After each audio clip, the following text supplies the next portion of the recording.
Welcome, everyone. We are back here with another Bases Loaded Watch with Us, where we are just moments away from the Longhorns rematching against the Georgia Bulldogs. Guys, the last two times these teams met, it wasn't pretty.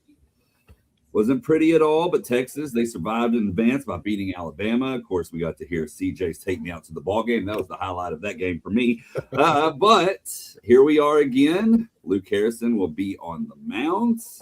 Any early thoughts before this thing really gets rolling here?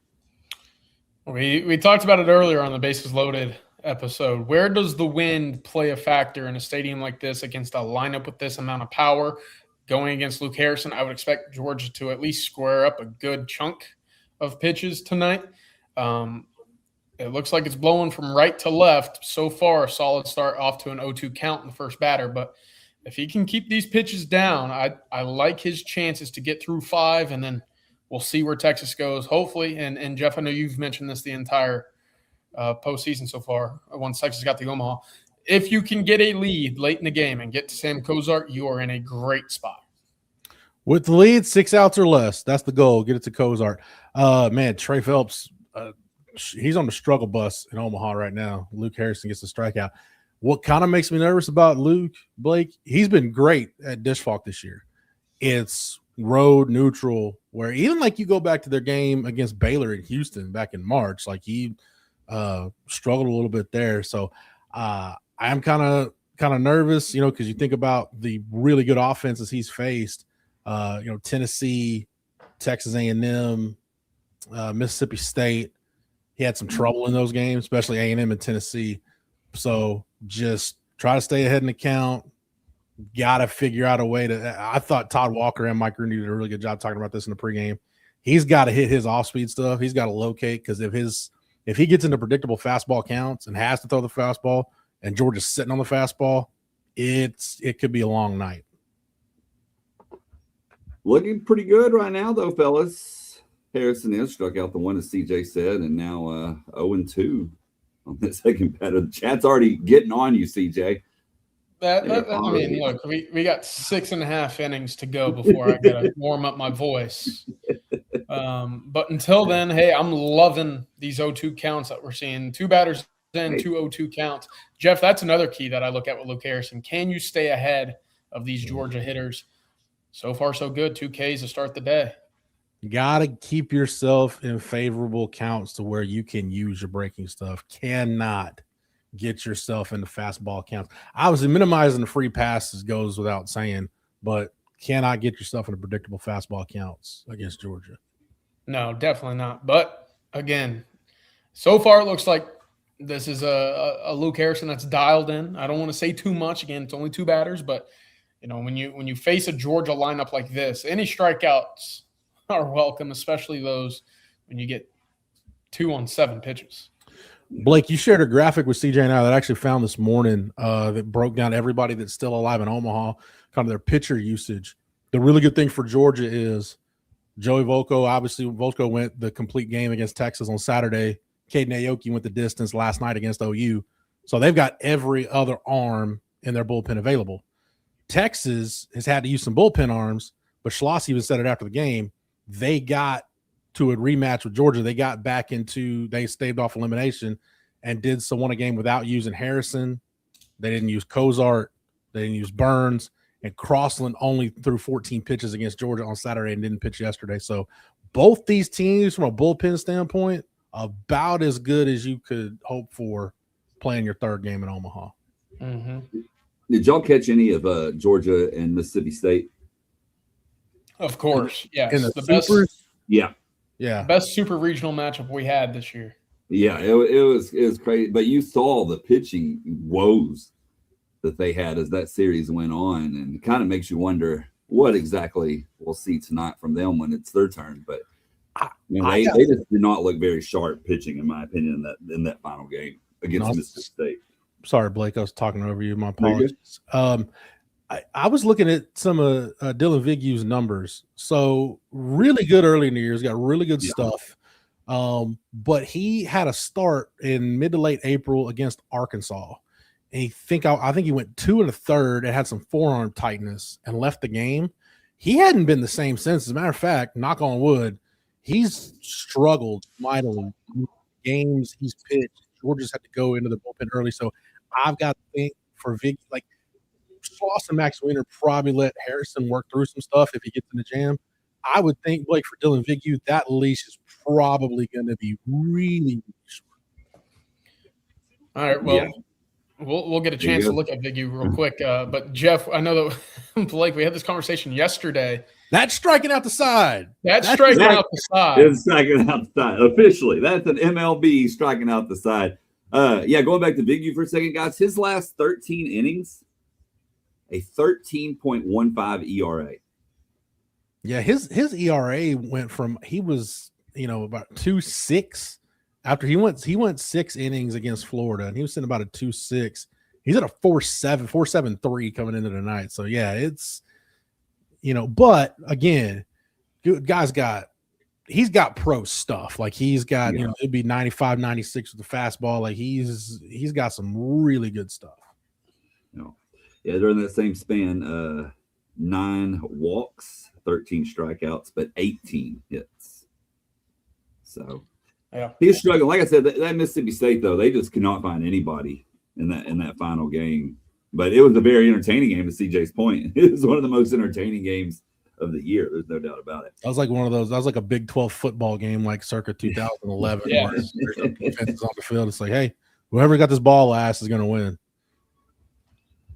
Rocky P, we are pretty much right there with the StatCast that you're seeing on screen. Maybe a few seconds behind that at the most, but pretty up to date.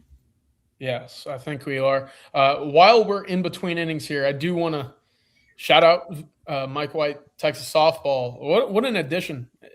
Issa Torres coming in from Florida State, the commitment just now. Hit 530 in 2026, playing shortstop for the Seminoles. I know producer Matthew actually just logged out after hearing me say this. But I believe it's 16 home runs, 34 RBI. She's in her entire career has more home runs than strikeouts on almost 600 plate appearances. That will play. Yeah, she only struck out 11 times this past season. But, guys, we talk about like 5-tool baseball players. I mean, she's as close to that as you can get in softball as well. Elite hitter, elite defender. She's just an incredibly intelligent player. So a huge pickup for Mike White, as you said, CJ. And we actually I think we put out, maybe, Matt, is it out yet? Oh, it is out yet. So if you want to learn a lot more about her, we put out a video on her not too long ago. So go check that out as well. But yeah, we could talk about her for a good 30 minutes. I mean, she's that impressive. Even just reading her accolades, guys, it'll take you a good 3 or 4 minutes. Mm-hmm.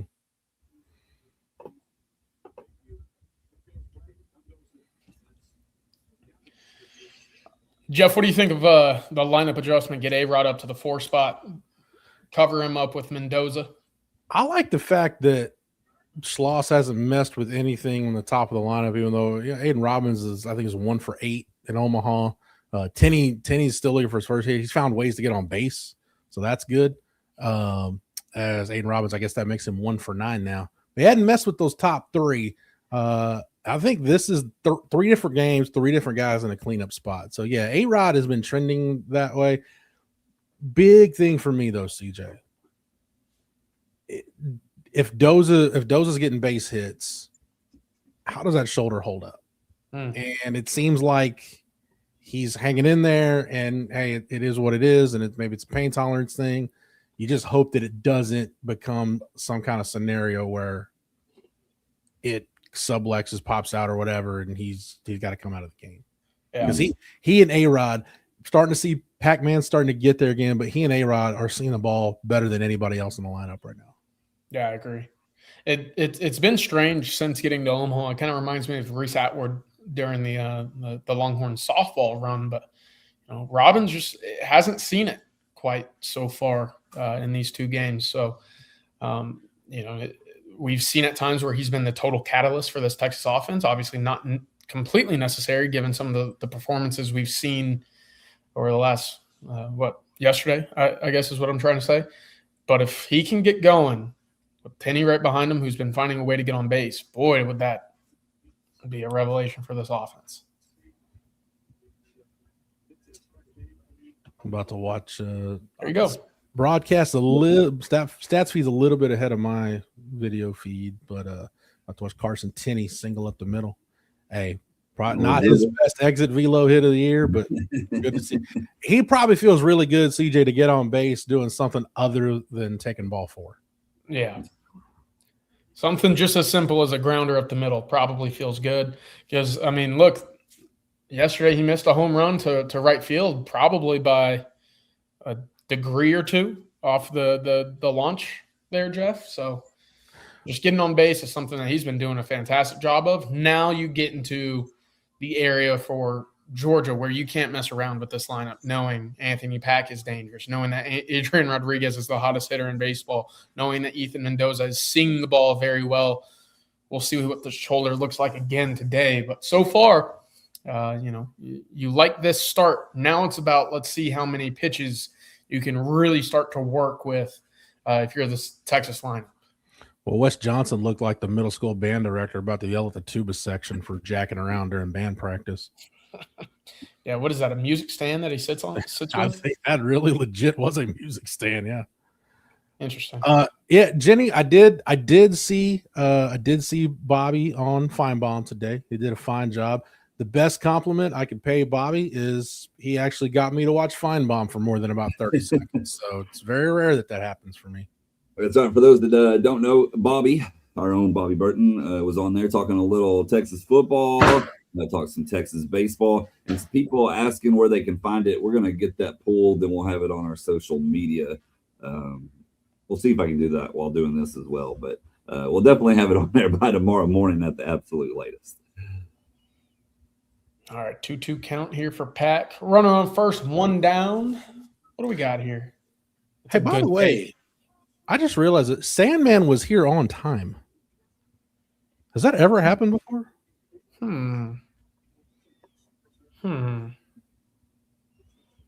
Blind squirrel here, Jeff. Hashtag for Craig. Yes, thank you, Sandman. Craig calling the game right now, as a matter of fact. Rocky P, I did not call into Feinbaum, nor have I ever called into Feinbaum. Just not my cup of tea. Well, each their own. Just not much shorter in person. He's got some John Clayton in him. Yeah, you might get on there talking about Director's Cup and a couple other things. Jeff, put you on there sometime soon. Perhaps. I don't know what kind of Director's Cup analysis I could provide. So this is a big spot right here. You got 2 on, 1 out. A-Rod coming to the plate after his 5-for-5 cycle yesterday. All right. By the way, I didn't have a problem with them changing it in the scorebook and giving him the triple. I didn't think it was like egregious or anything. It was lenient. It was one of those deals, CJ. If they changed it, I don't have a problem with it. And if they would have kept it as, I guess they scored it in a single with a 2-base error, I wouldn't have had a problem if they would have kept it that way either. Wow, already activity in the Georgia Bowl. Yeah, 12 pitches in. This is one of those things about Adrian Rodriguez that I love going into the mental space of a guy that is so intense as Adrian Rodriguez is. During that entire mound visit, he did not take a single step out of the batter's box. First pitch off speed, painted the corner.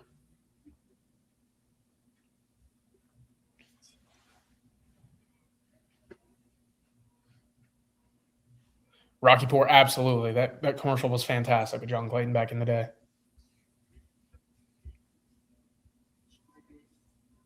Oh. Producer Matthews, pretty happy. Phillies are up 8-0 currently. Mm-hmm. All right, 0-2 count to A-Rod. You'd like to get a ball in play somewhere, preferably out to the outfield, move a guy over if possible. Yeah, I figured Vigou's leash would be very short. Yeah. I mean, evidently it appears that it will be.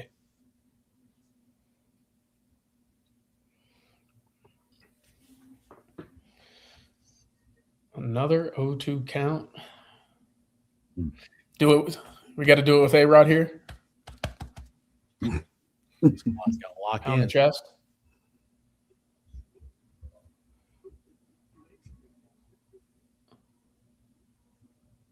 Oh, try to go up high.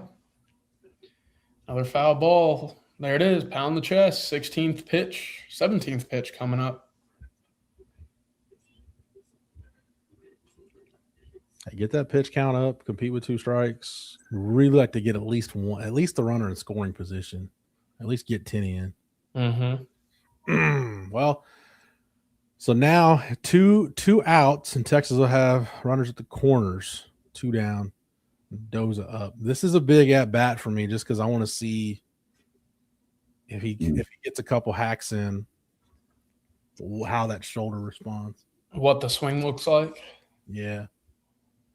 All right. Well, it wasn't a single, but you get the guy over to third. Now, if you're Georgia, how persistent are you with the off speed in the dirt? Should you get to 2 strikes? That'll be something interesting to watch. Obviously, that plagued Texas quite a bit in that first game. Vicky, I think, has only thrown 3 wild pitches all year. So.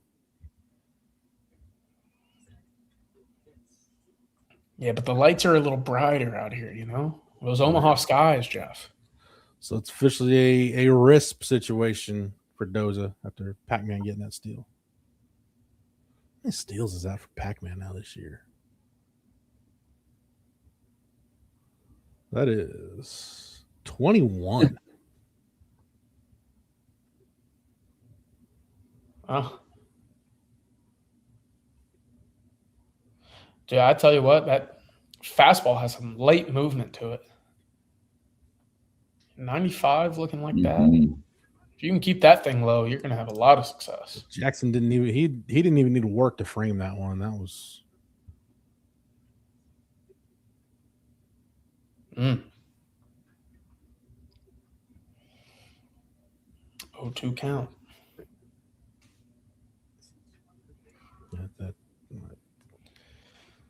that slider, CJ, maybe going away from the righties.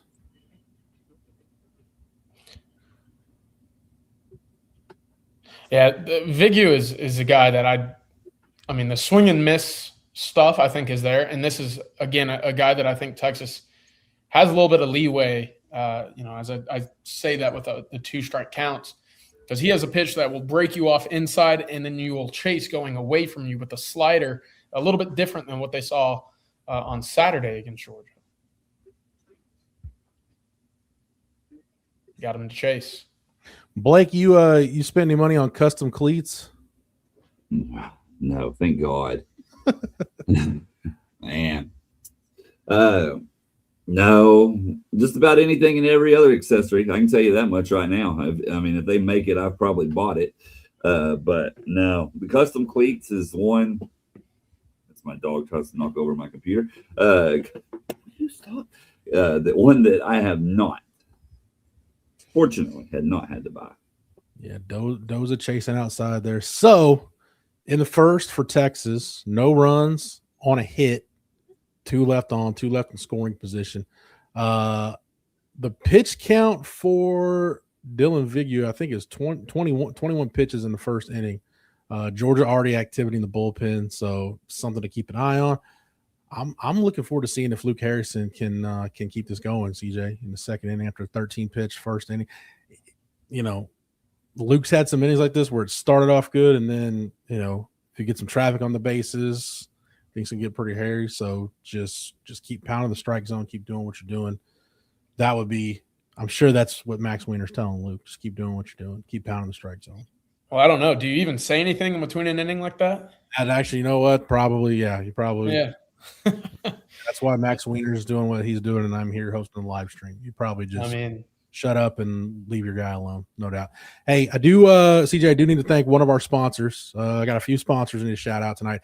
I want to thank Andy Ludicky and My Perfect Franchise, a longtime sponsor here at On Texas Football. Hey, if you're stuck in the corporate rat race with 2 weeks of PTO and no control over the money you can make or your schedule in general, give Andy a call. He's going to take you through a process to help you find a business that'll fit your skill sets and your financial goals. Franchise ownership is something that's not for everybody, but if you've got a desire to take control of your destiny, call Andy or email him at andy@myperfectfranchise.net. Again, that's andy@myperfectfranchise.net.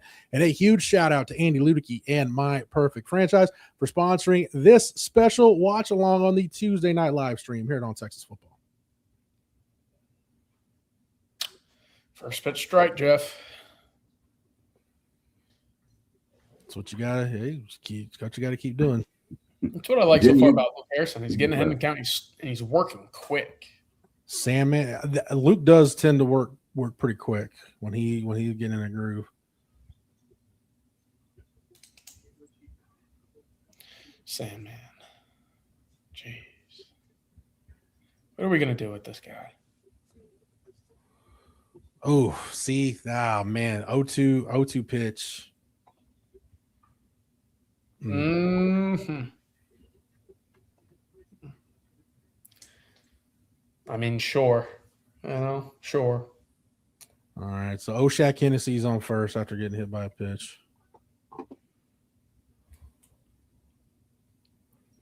Schloss is going to challenge this? I mean, I guess that's why you wear the elbow guard, so you can be all right, loose with it.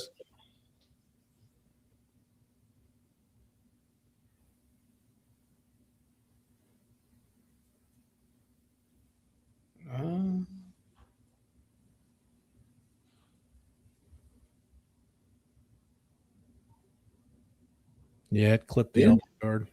Is he arguing it was intentionally leaning in, or he didn't make an effort to get out of the way?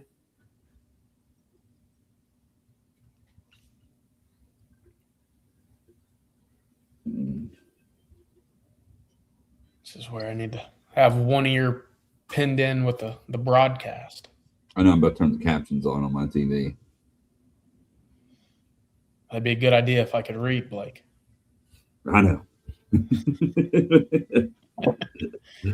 Luckily, I can't at a fourth grade level, so. All right, after review.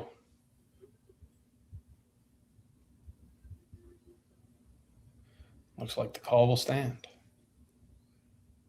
17th hit by pitch in NCAA tournament, most in the field, 10 in a 2-strike count. I mean, guard that white line in the box, you know? Well, free passes to the leadoff man, not ideal, but we'll see if Luke can get it cleaned up here. Looks like a can of corn to me. That didn't look like the cleanest jump off the bat for Pendergrass there, but no, it's a little pucker factor kicking in right there for me on that. There we go. We're talking wind now. Too bad I can't tell which direction that's blowing. Blake, it's a random thought. I wonder how many jersey top Schloss has ruined, like with an ink pin busting mid game or something. I'll have to ask him next time he comes on Coffee and Football. Be a good random. We always get a random question, it seems like, for him, and that's definitely a very good random one.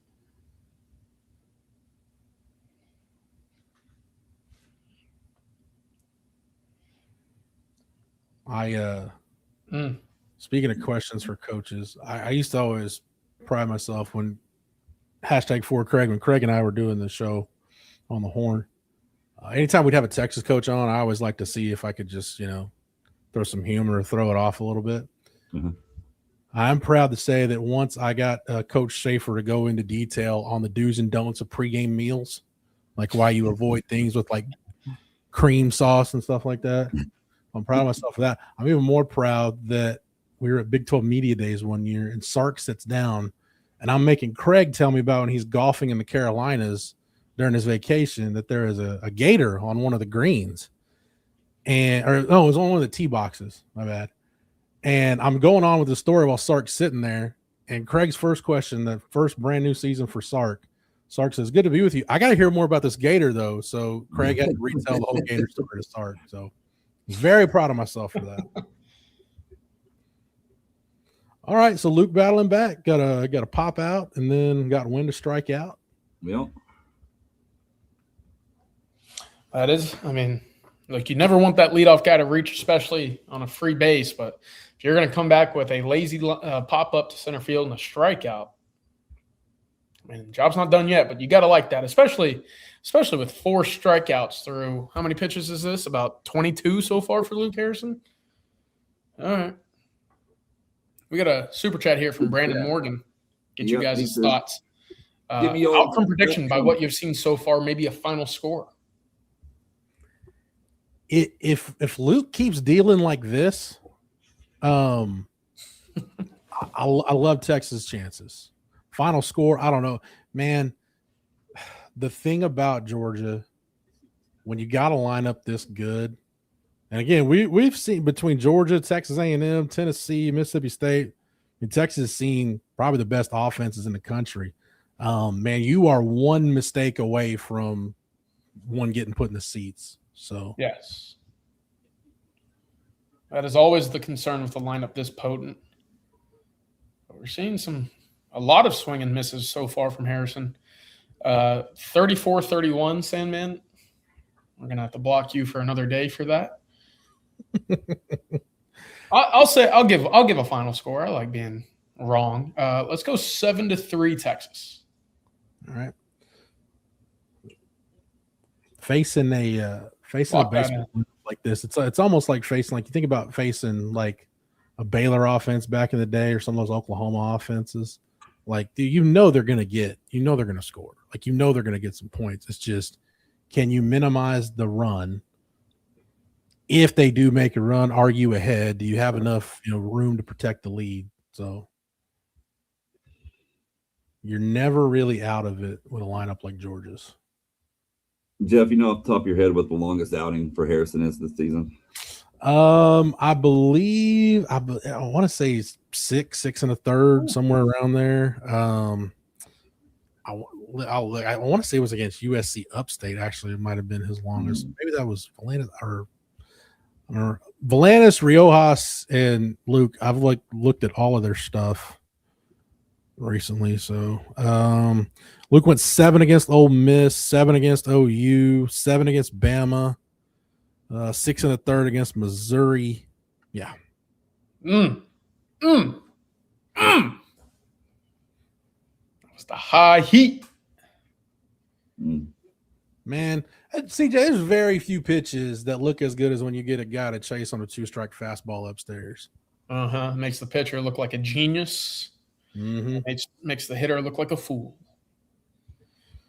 That's why one of Schloss's favorite quotes, guys, is you can't coach birthdays. And you got a guy, Luke Harrison. Luke's kind of first big moment. If you think back, this is how long he's been in the program. 2022, Texas is playing the College Classic down at Minute Maid or Dakin Park, whatever the Astros are calling their home dwelling. And he's against LSU in like a high leverage, traffic on the bases, 2 outs, and gets a big strikeout. That was in 2022. So Luke's been around for a long time. He's seen some stuff. So not a lot he's unprepared for.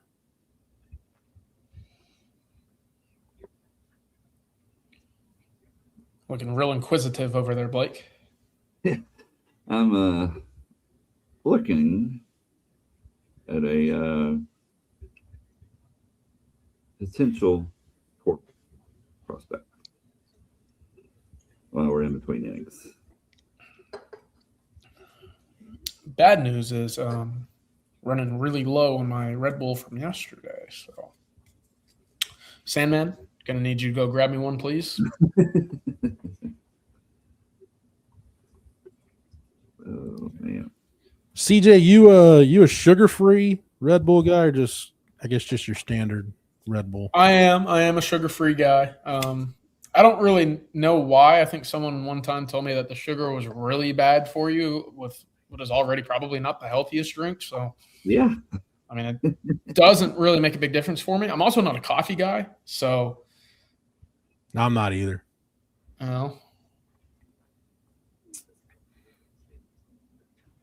Terrible. If I need energy, I'll place a wager that's probably way too large just to get the adrenaline going, or go get a Red Bull. CJ doesn't need caffeine for his dopamine hits. Oh, nice play. Well, hey, Temo made contact, so there we go. I'll take that over a strikeout. Definitely. Really nice play by CJ, like you said. Really nice play by Black in right field, making that diving catch. I'll say this though. I like the change up from Temo, swinging at the first pitch, just trying to get something going. Yes, that is true, Arrow Kits. Actually, you never see Jerry drink coffee on Coffee and Football. Yeah, but Jerry by then has been up for about 4 hours. So right. Well, Jerry just has an unsweet tea drip that he hooks up to himself at bedtime just to make sure his heart rate's always going. Brandon says, "Come on, guys! Got 1 out of 3 to give me a final score. What are the other two of y'all's? I'm going to go 6-3. 6-3, Brandon, in favor of Texas. That may change to 5-3, but I like 6-3 right now. We'll see. 5-4 Longhorns.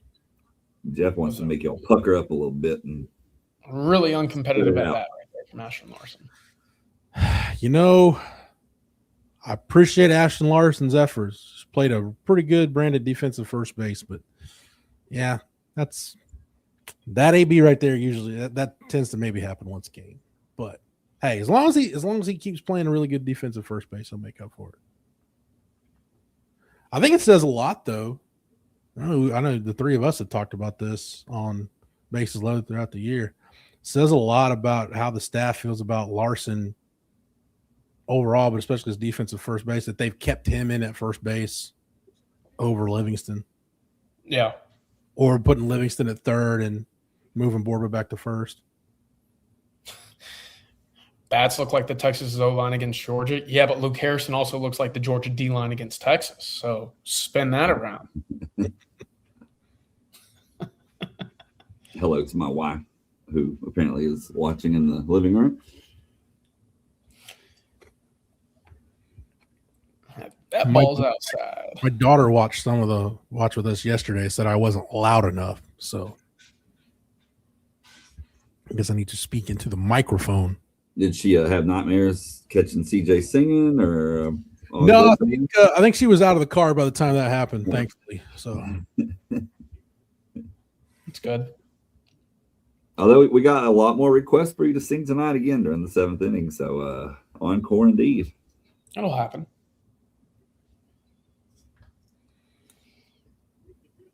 It's a great point, Sandman. Vicky's throwing a lot of strikes consecutively now here. Yeah, eight pitches in this inning. Not ideal. You're looking to keep him on the ropes.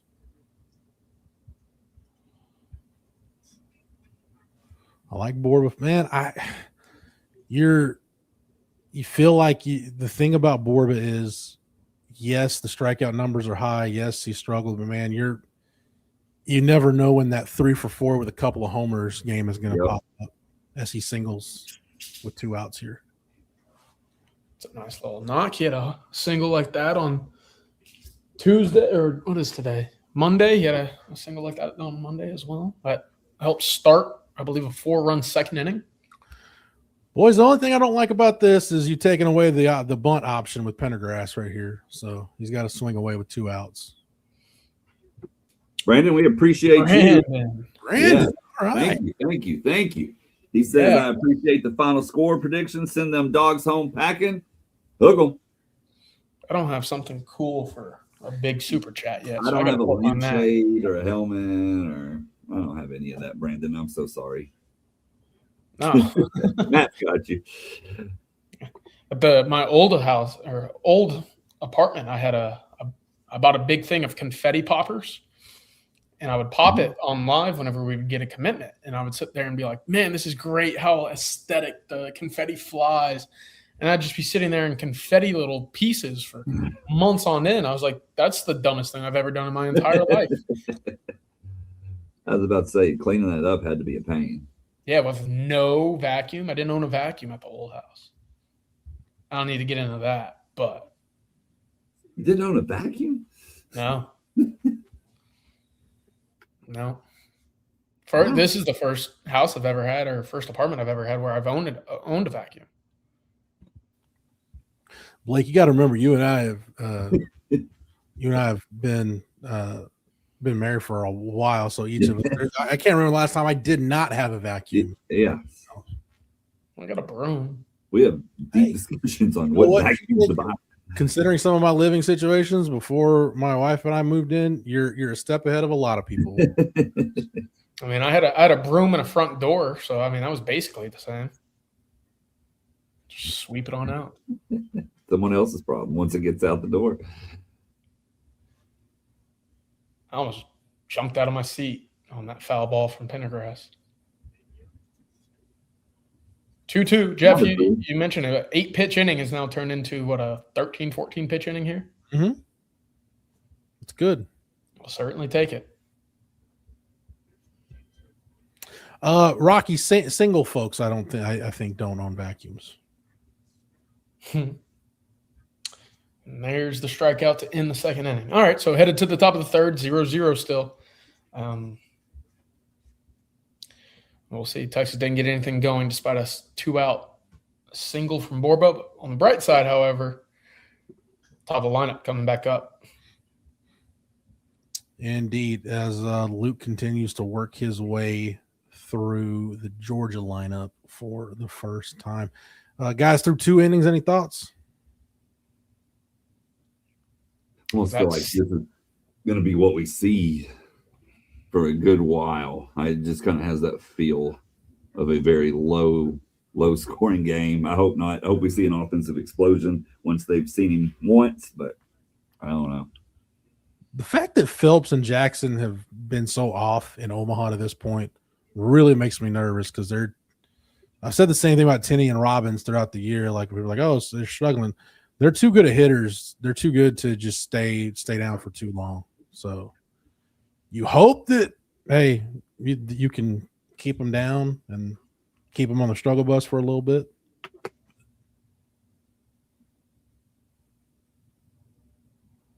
Dang, Brandon. I'm about to go find something for you. Brandon with a big super chat. I don't think that lampshade right there will fit on my head. Says, I hope we clean slate and take it all across the board for all national championships. I think we all do, Brandon. That's something everybody can get behind. There you go, Jeff. The best I can do. Thanks, Brandon. I really appreciate that. Jeff dressing up like a Roblox guy. That's good stuff, Brandon. Thank you very much. Blaze, come on. I'm already going to be singing. You don't get the show with that as well. It's on his other outlet. He just got to be on his P's and Q's a little bit. You never know when the future Mrs. Vogel might be watching. So, yeah, we'll turn this into only Texas fans quick. Oh boy, hey, at least we got Matthew producing. Blake, no disrespect to you as a producer, but like we said, Matthew with the PM crowd, a little bit different than the Coffee and Football folks. Fine. We don't get too much rowdiness in the mornings, that's for sure. I'll shake some tail for $500. I don't blame you. Yeah, you can't knock the hustle. I mean. Yes. Actually, it wasn't a trash can. It's some kind of IKEA little box organizing thing. I'm in the process of changing out. So yes, I didn't realize that it was a detachable bottom, so that presented some problems. But other than that, it's all good. I think my trash can actually has trash in it right now, so that wouldn't have been good at all.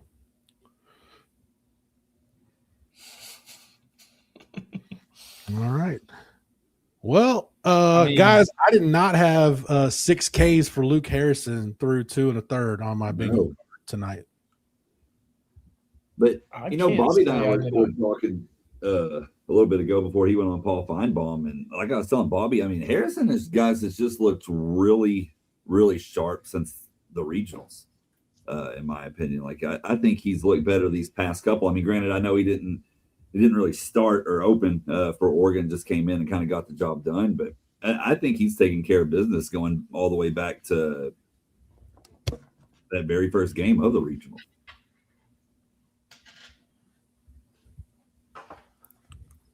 Just updating the thread over on the message board, Blake. No, Blake, if you really look at Luke's season, though, to your point, I think his start against Missouri, actually, you know what? No, the Missouri start, he allowed 5 hits, gave up 4. So, yeah, I mean, really, if you look at it, the 2 innings he threw in Hoover against Arkansas, 2 hits, it was 2 scoreless frames, 2 hits allowed, 2 strikeouts.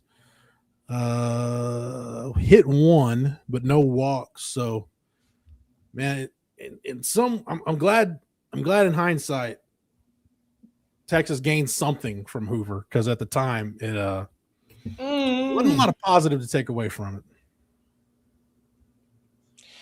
Gotta catch that ball, Tenny.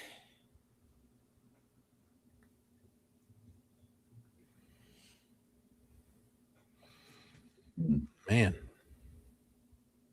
I mean, Rocky with the super chat. Super chats are coming in. Thank you guys for the super chats. Much appreciated. Rocky says, "Can y'all help our man CJ out? I'm hearing he took a first date to Bergstrom to look for recruits flying in."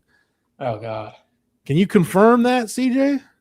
You know, that probably wouldn't. If I did that, it probably wouldn't have been the worst first date I've ever took a girl on. It's bad, don't get me wrong, but I did take a girl CC's one time. All right, how'd that turn out? I bet there wasn't a second. She got the salad. I got endless pieces of pizza and the cinnamon rolls, and it didn't go great after that. Yeah, that's my 7-year-old's favorite place. If that tells you anything, probably not the best date spot, but hey, it works. CC's is great. I do love those cinnamon rolls. Tell you what. Yeah, see? Oh man, they're so good. I was down on the shout out to the Texas coast. I was down on the coast last week. Man, there's a pizza buffet place in Port Aransas that reminds me, like, it's like old school how CC's used to be. I enjoy it when I go down there. But not to continue on the CC's train here, but the mac and cheese pizza that you get specially ordered at CC's. Yeah. Oh, that's good. The buffalo chicken one's pretty good too, CJ. Mm-hmm. Yes, OU sucks. See, that's the problem. That when you got characters like Sandman running around, Matthew has more important priorities than CJ's mute button. It's pretty far down on the list, if we're being honest. Oh, wow! 8 first pitch strikes for Harrison. What, they call that a strikeout? Well, surely this is a challenge, right? Can you challenge a foul tip? I mean, I would assume so. If not, if we're headed to commercial here through 3 innings, Luke Harrison, 8 strikeouts, a fly out, and a hit by pitch, and that's it. Through 10 batters through. Nope, that was just a drop third strike. I mean, Luke Harrison, have a day so far. And for the record, struck out the side and third. Again.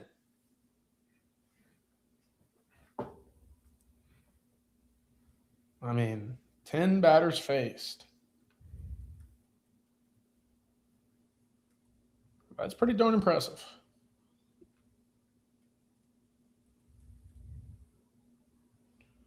One base runner.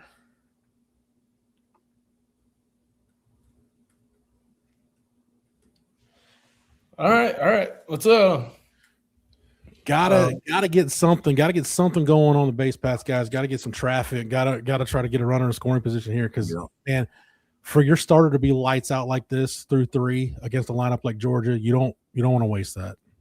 You got to get the rally caps going. CJ, if you want to get the rally cap going, middle of the third, bottom third, not too early to do that. So if you want to rally caps going with the top of the lineup coming in, we'll see what we can do here. Probably won't stick because I don't like how this fits on my head. You know, I'd like to go back. I'm sure somebody's done it, but look at Omaha and even in Oklahoma City with the softball World Series. If you look at the team that loses the night game and then has to play the elimination game the next day, compared to the team that get into the losers bracket first and plays the early game, I would imagine the team that loses that night game and then has to turn around less than 24 hours and play, I would imagine their record's probably not that great. That's hard. It's hard to try to fill the cup back up that quick. We got another super chat, guys. Hey, everybody, we greatly appreciate you. Brandon, again, the super chat. Said, Blake, I was the guy who asked you where you got your floating helmet for 6 months ago through email. Thanks to you, I finally got mine. Blake, I know you're not in your normal coffee football setup. Is your floating helmet working right now? It is working. Got it going again. I think actually thanks to one of my kids, they got it going again.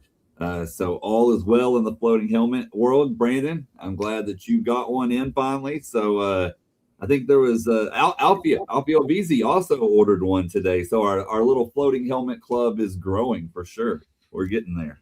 Well, nice to know the big cat's getting a floating helmet. But appreciate that, Brandon. Hope you enjoy it. Hope yours doesn't give you the trouble that mine gives me occasionally, but if it does, just holler. Hey, does anybody that's watching the broadcast, what was Kevin Euclid just there hanging out? So I'm just gonna let CJ leave that on the. That's where I stand. But yes, I would like to know that as well. It's kind of bizarre to see that. Like, hey, Kevin Euclid is here. All right. What's he doing? Tell you, that slider's been giving Aiden Robin some issues. It has. Man. Now I agree, God. A little bit different than the other day. There it is. Slider again. Blowing away. Leadoff guys for both sides. Really, really good hitters. Just struggling.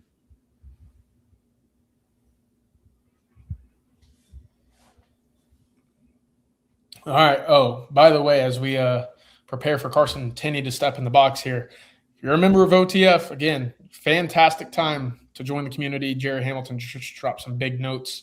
Recruiting nuggets over at ontexasfootball.com. $3 for 3 months. We should have done this in the middle of an inning, but we got a text to say, go check them out. Now back to our faces. Thank you, segue, CJ. Dynamite segue. Face for radio. Nathaniel, hope you're having fun out there in Orlando. Oh, Nathaniel, have a time. Yeah. So thanks for tuning in and watching with us, even when you're on vacation. Yeah, I mean, it's us and our Mickey Mouse broadcast over here, feeling right at home.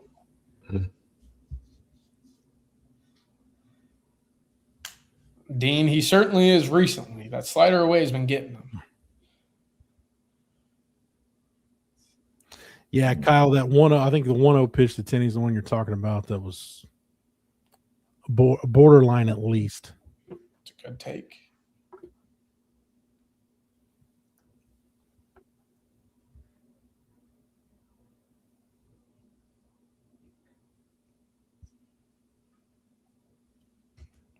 I have Twitter telling me folks should ban the beach balls at Omaha. I will not allow that. Brandon, thank you once again, man. CJ, I done did. Hook 'em. I know, that's about to be me. Go, Really appreciate you, Brandon. Thanks for all the support. Yes, Brandon, thank you. That Ace Ventura gif is awesome, by the way. Yeah, it is. Underrated movie. I've seen it, by the way. One of the rare instances that the second's better than the first. Slider in the dirt.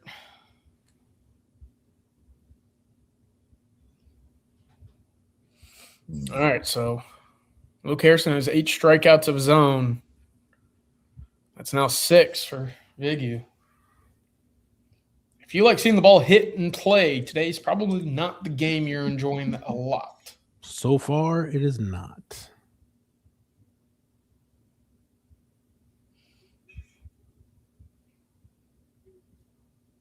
It's like the baseball equivalent of Nick Saban and Les Miles going at it with top-ranked Alabama and LSU's 3-0, 6-3.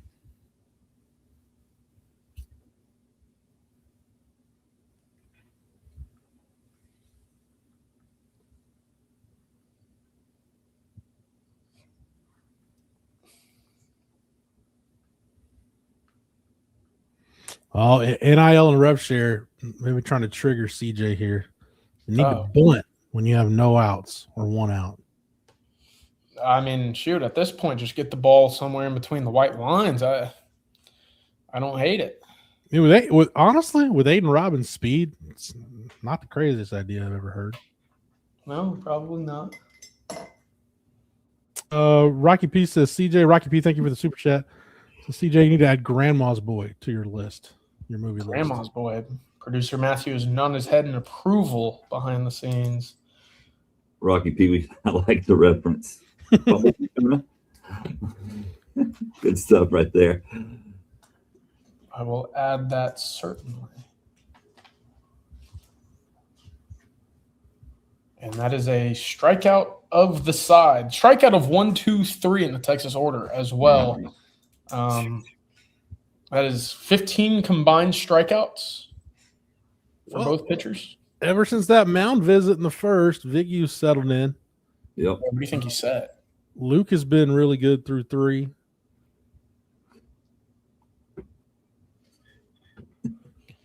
You know what? That's that credit Daniel Jackson with that third strike. It was a really good job framing that because that looked about shoelace high. Oh, is that the way y'all saw it? Yes. Sarah, I don't think so. Oh, you've never seen Varsity Blues? Sorry, Jeff.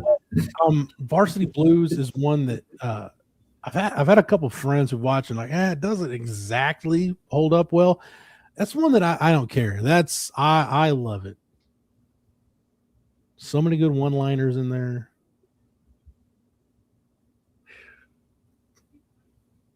Some of that cast no longer with us, by the way. Yeah. Including the main character. Yeah. Lance Harbor and Billy Bob Blake, both no longer with us. Oh, I did not know that. Huh. Oops. For the folks that like Moxon as well, I guess. Yeah, I guess both quarterbacks for the West Canaan Coyotes.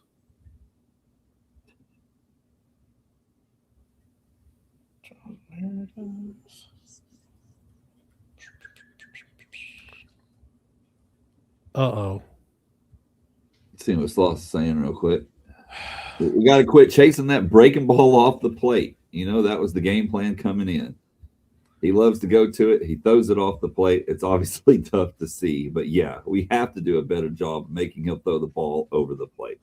All right. Props to Chris Budden for ending the in-game interview before the inning started. So, hopefully, no in-game interview curse as Luke gets behind the count. All right. I'm blaming ESPN for the start to this inning. Yeah, so again, this is what we've seen so far from Luke Harrison has been absolutely fantastic, and I'm knocking on wood once again. But now facing that second go-round of the heart of the order, getting ahead of the in the count is going to be imperative here. This is where you really can get in danger. Honestly, though, I know, facing Lujo with one on and no out is not a position you want to be. I'd rather just walk Jackson than give him anything remotely close to hit. But 2-0 pitch, been called a strike through the first 3 innings. I feel like in Omaha, teams are treating Tenney the same and Jackson the same way, both catchers. Like neither one has gotten anything decent to hit. The home run Jackson had against OU was probably about the first good pitch he's seen, probably. Oh, I feel like those aren't missing by much right there. Carson Tenney turned around to ask where exactly I'm sure that pitch missed and the 2-0 pitch missed, but it's a leadoff walk. I'd rather walk him than miss and have that one end up 450 feet out of the yard.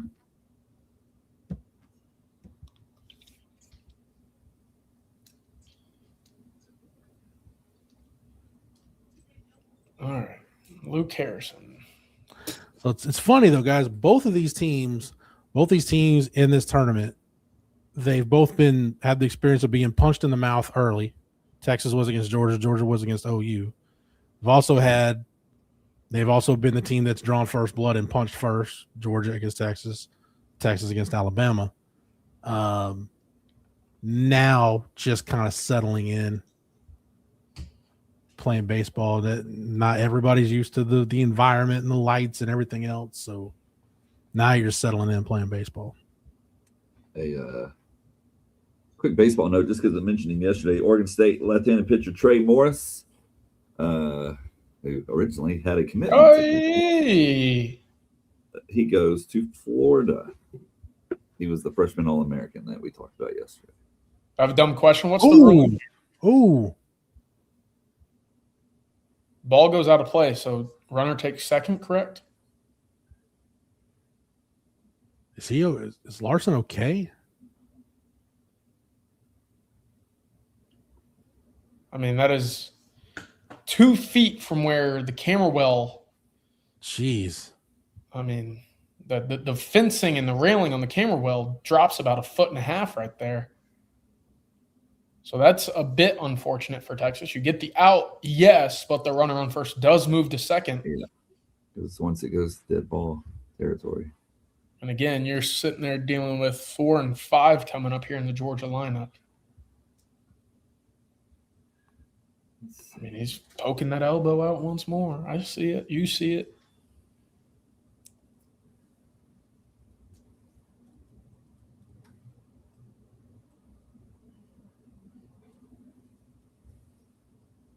It's a heck of a catch, though. Yeah. Great concentration. See, it's kind of what I was saying earlier. You're willing to live with one of those 3-pitch at-bats and a strikeout for Larson because you'll get stuff like that. It's really good effort play. This is a ball where I'm sure O'Shaughnessy's looking to drive, but if not, pull it on over to the right side, get that runner to third. If you're Harrison, who's been working inside mostly, do you even want the idea of his hands to get extended, or you just want to get that second out and try to live and get to the end of the inning? This is Georgia's first AB with a runner in scoring position. And last. Jesus.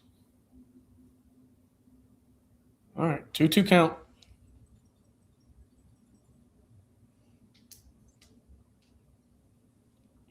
Oh, almost. Josh, even after that play down in foul territory. Oh, there they are, the Slump Buster kids out there for the Omaha tournament. That was me 15 years ago. Picture a young CJ Vogel roasting in the stands at Rosenblatt.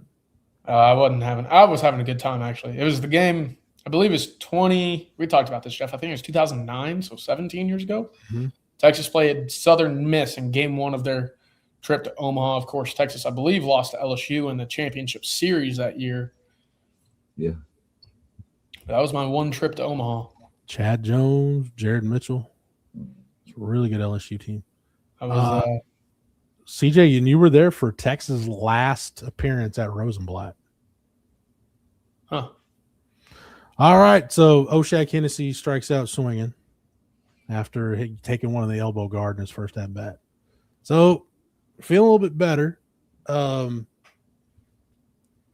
in scoring position, 2 outs now. Got him to chase. 9 Ks through 3 2/3. Hey, CJ, Daniel makes a point about Adrian Rodriguez having the paint on his face like the Ultimate Warrior. Do we credit Bryce Harper for starting that trend with the eye black? Yes. Okay. Yep. I think Bryce Harper gets credit for a lot of things. I think the big sliding mitt in the back pocket, I think that was another one that came from him. The big fighting necklaces at the time, I think if not him, then Messi scored. Yes. Let's go.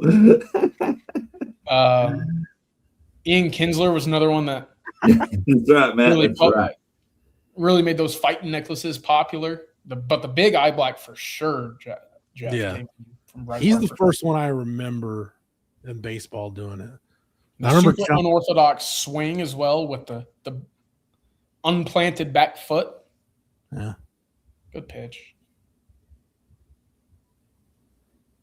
Bryce Harper, Hall of Famer? Yeah, I mean, yes, but I think he stinks. For sure. Hall of Famer. Oh! It's a hell of a career for somebody that was on the cover of Sports Illustrated at 16, 17, whenever he was on the cover of SI. Back when that meant something. Yeah. Another ball that pops out of the glove of Tenney here. Oh, they call catcher's interference. Ooh. That's not what you want to see on a 1-2 count. No. Oh, that's brutal, dude. Yeah, it looks like it got him. A lumberjack ass swing. Brutal. I did, Rocky P.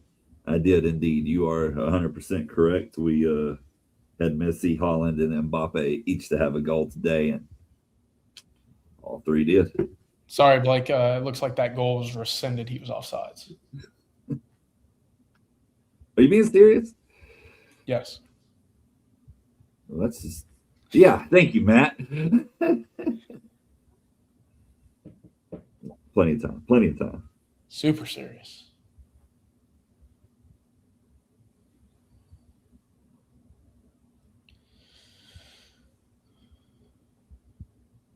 All right, let's see here. I would not throw that pitch again. You get the swing and the miss. But good Lord. You talking about that 1-0 pitch, CJ? Yes. Yeah. Hey, when you're getting as many swings and misses, and what's funny, Jeff, is oftentimes when you see lineups as potent as Georgia have such issue, and I guess Texas in the same breath here, struggling to hit the ball or even put the ball in play, you normally have to deal with the Omaha. Goodness, another strikeout, Luke Harrison. That's 10 through 4 innings. Man. Also, that middle column up on the top left of the ESPN scoreboard also has a 0 in it. I won't say anything other than that. But typically in Omaha, you have to deal with the shadows, right? You have to deal with the sunshine kind of moving through from home plate to the pitcher's mound. You don't have that right now. The entire infield, obviously, from the start of the game has been in complete shadows, and yet Harrison and Vigu, for the most part, have been completely unhittable. 2 hits for Texas, actually both singles. So we're through we're through middle of the 4th, heading to the bottom of the 4th. No extra base hits. Got Tenney, single by Tenney, single by Borba. That's it. So didn't think we'd have a pitcher's duel tonight, but here we are.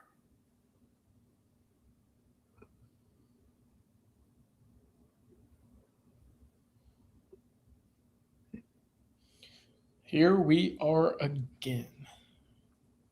So, just for those that maybe don't keep up much as we do, this isn't the most updated bracket, but I made it this morning before coffee and football. West Virginia did beat Troy. CJ, we're looking better and better as they just keep somehow surviving. But now they have to beat North Carolina twice.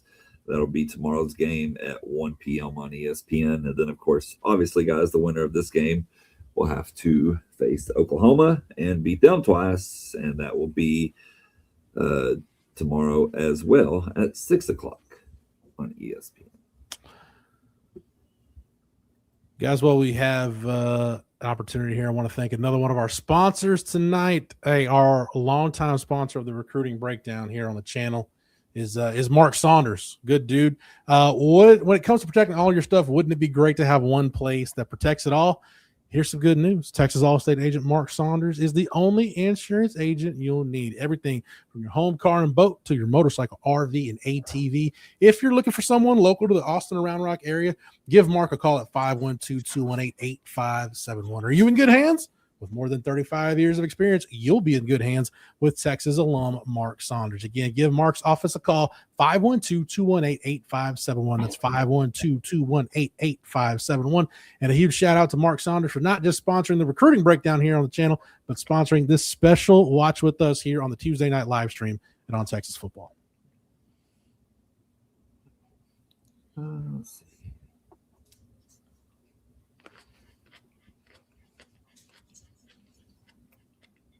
So we got A-Rod back up to bat. Need to get something going, guys. Harrison's giving you his all. Got to get something going.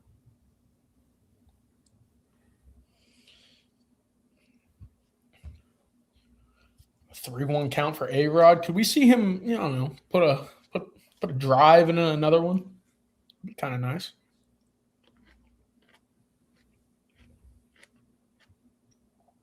Oh, he was taken all the way. Bit of a funky leg kick on that one. Am I eating seeds, Sandman? No, I'm eating grapes. Healthy food.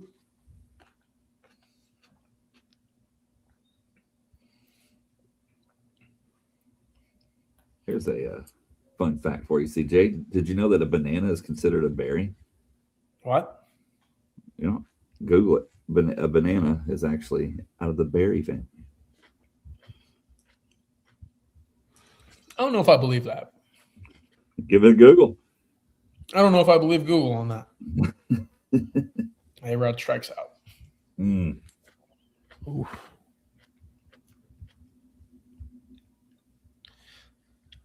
He thought he had ball 4, and he did not. Yeah. 8 strikeouts now for Vigil. By the way, 10 punch-outs, that ties a career high for Luke Harrison. Good place to tie a career high. It's a great backdoor slider. Yeah.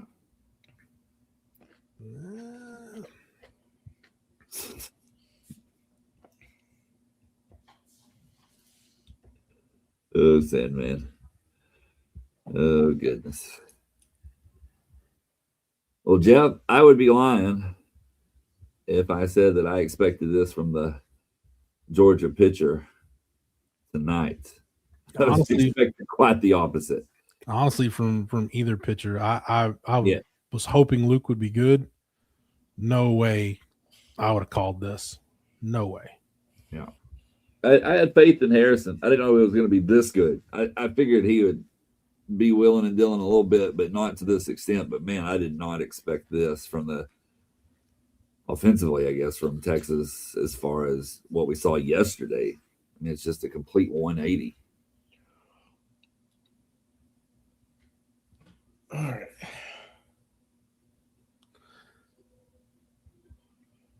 I'm waiting. I'm still waiting for that Casey Borba big fly. That's got to be coming at some point.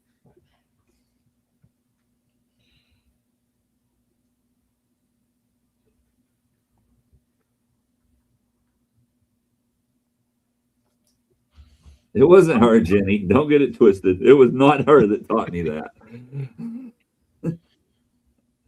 I feel like I need to almost applaud any ball that's hit in play here. Yeah, really. I got a funny story I'll tell in a minute. Once we get to the end of this inning. Final score 2-1, Sandman, 11 innings. Oh. I hope not. Yeah, that would kind of suck. We can go 2-1, 9 innings. That's cool. Yeah. At this rate. I'll take it. But not 11. Don't put that out in the universe. Yeah, Timmel's been slumping. He just needs something good to happen for him here. Yeah, a little bit of a confidence builder. He needs to start crowding that plate. Get those toes over the white lines. Find a way on base. Wear an extra elbow guard or something. Not counting the Omaha appearances for him, but what do y'all think? One of the more underrated players on the team as far as what he's given you throughout the course of the season? Yeah, definitely. It's just been a rough go lately. Yeah. All right, we're through 4. It's only been about 70 minutes or so, so a much different game than what we saw yesterday afternoon, at least. No one is hitting the ball in play here, and it reminds me of a time my senior year we played Kyle Muller over at Jesuit, a one-time Texas commit. And for folks who remembered or at least know the name Kyle Muller, a guy from the left side that was throwing about 95, 96 in high school. He was ridiculous. Gatorade Player of the Year. Yep. He helped Jesuit win a state championship his junior year. So going into his senior year, it was a big deal. It was one of those pre-season scrimmages, I guess is what you would call it. So he's up there. He's scheduled to throw 2 innings. There's probably 14 MLB scouts in the stands, all with the radar guns. I'm hitting 6th this day. So again, first inning goes by, he goes strikeout, strikeout, strikeout. Second inning comes up, he goes strikeout, strikeout. I step up to the plate. He throws me 2 fastballs. I swing and miss, probably a day and a half late on the first one. The second one, Jeff, I'm not kidding. I'm swinging, and I made contact on it, and I've never seen a ball go more than a 90-degree angle than that ball that I just barely got a piece of. It went so just directed so hard at a 90-degree angle that it almost hit their coach sitting on a bucket right in the dugout. But he messed up. Kyle Muller messed up. Threw me a changeup, 0-2, and I grounded out to shortstop. Obviously, I didn't get on base. But as I was coming back to the dugout, I was looking at everybody on my team saying, "You suck, you suck, you suck." Better than That is awesome. And then he proceeded to take a curveball that I dropped to my knees to block about 430 feet to left center field. One of the better baseball players I've ever seen in my life. And Messi did just score Blake, by the way. Legit this time? Yes. There we go, baby. Let's go. Need some good news on a night like this. Matthew, whenever Texas scores in this game, I expect to see Ace Ventura dancing in the courtyard at Shady Acres Hospital on my screen. Is that something, Blake, that I remember the name of the hospital in that movie? Yeah. Such a classic. Seen that thing like 500 times. That's good stuff, man. All right. I don't think you don't want to put this guy on base. You're facing 7, 8, 9 this inning. If you're Luke Harrison, you'd like this to be a 1-2-3 inning, and then we'll see what goes on in the 6th inning through the third time around, but not right now. Yeah.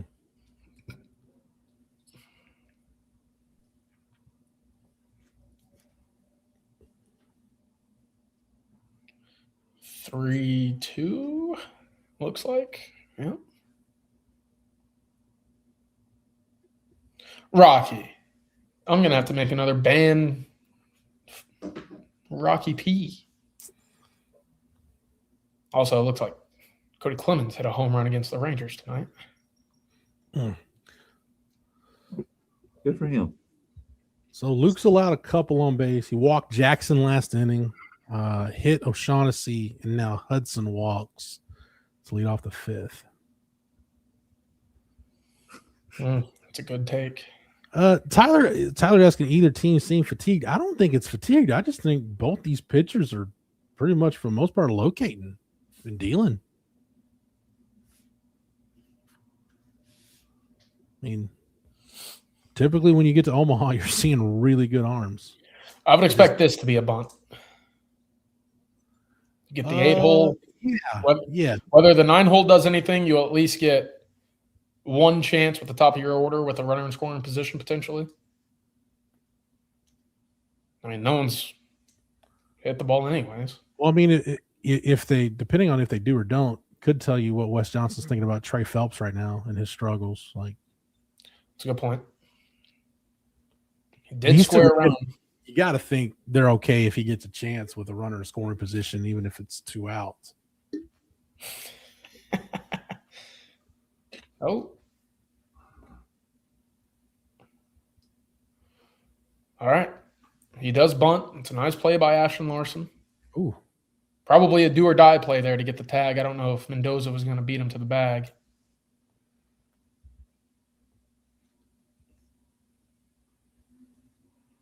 That ball hits him right in the mouth if he doesn't get a bat on that.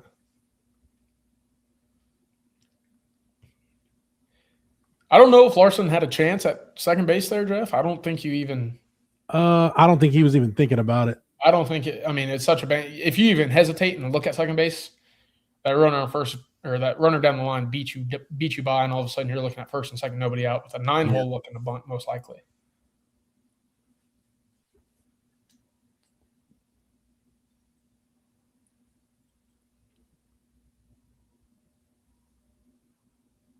And unless you get a line out, the double plays off here. So this will be pitch number 70 for Luke Harrison. That's a good pitch.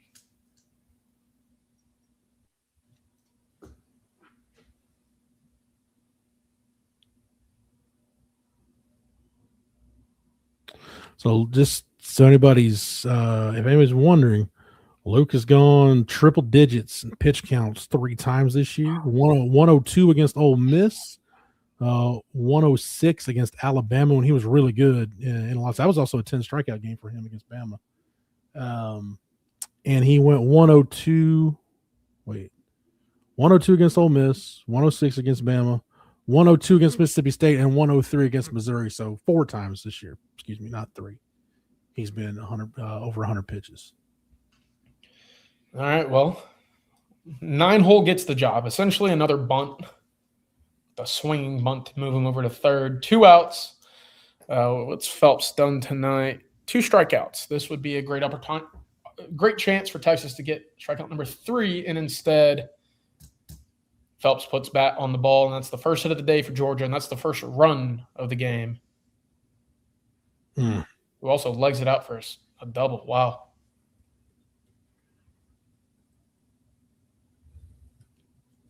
Good hustle right there. Too long.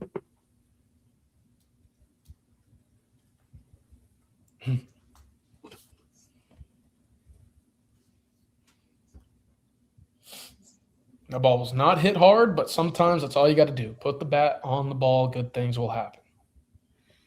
It's quite a bat flip as well. Just like usually when you walk the leadoff hitter, bad things tend to happen. Yep. Well, man, I can't. Luke Harrison's done more than enough to put you in a position in this game, put you in a position to win this game. No doubt. Now it's up to Luke Harrison here to make sure that this doesn't turn to a 2-run inning, while not insurmountable by any Trey Phelps coming through with a hit for Georgia. That was one of the ugliest slides I've ever seen in my life.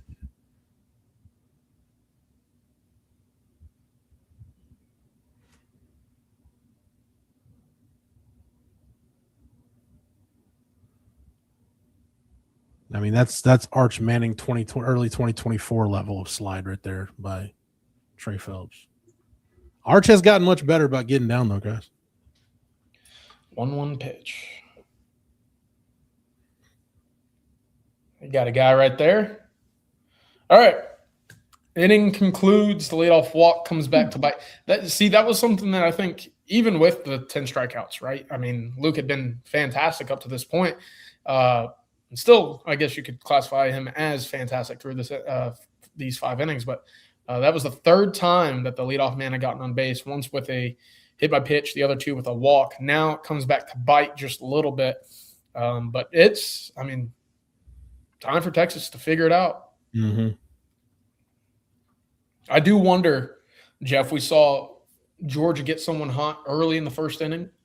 Do we even see Vigu get to the 3rd go-around in the order? I lean no. Probably not. 7, 8, 9?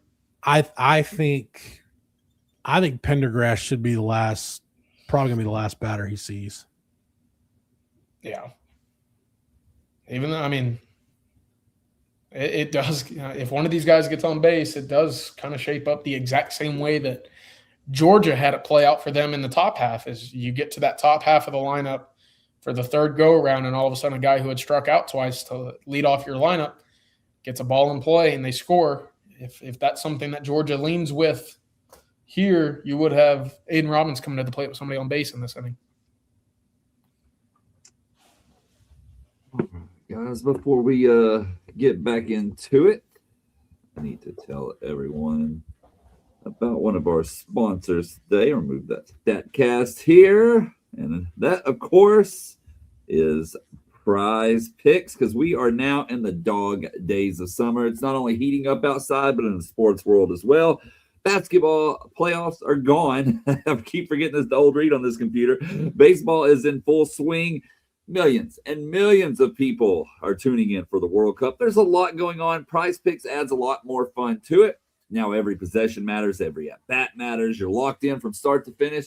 You're not just watching anymore. You got a little juice in it. And the best part is it's easy. You just pick more or less on player stats. You build your lineup, you submit it, and then you're good to go. Takes maybe a minute, and you can go across any sport as well. Basketball, baseball, hockey, golf, esports, football, they have it all. Whatever's on, whatever time of the year it is for that season, it fits.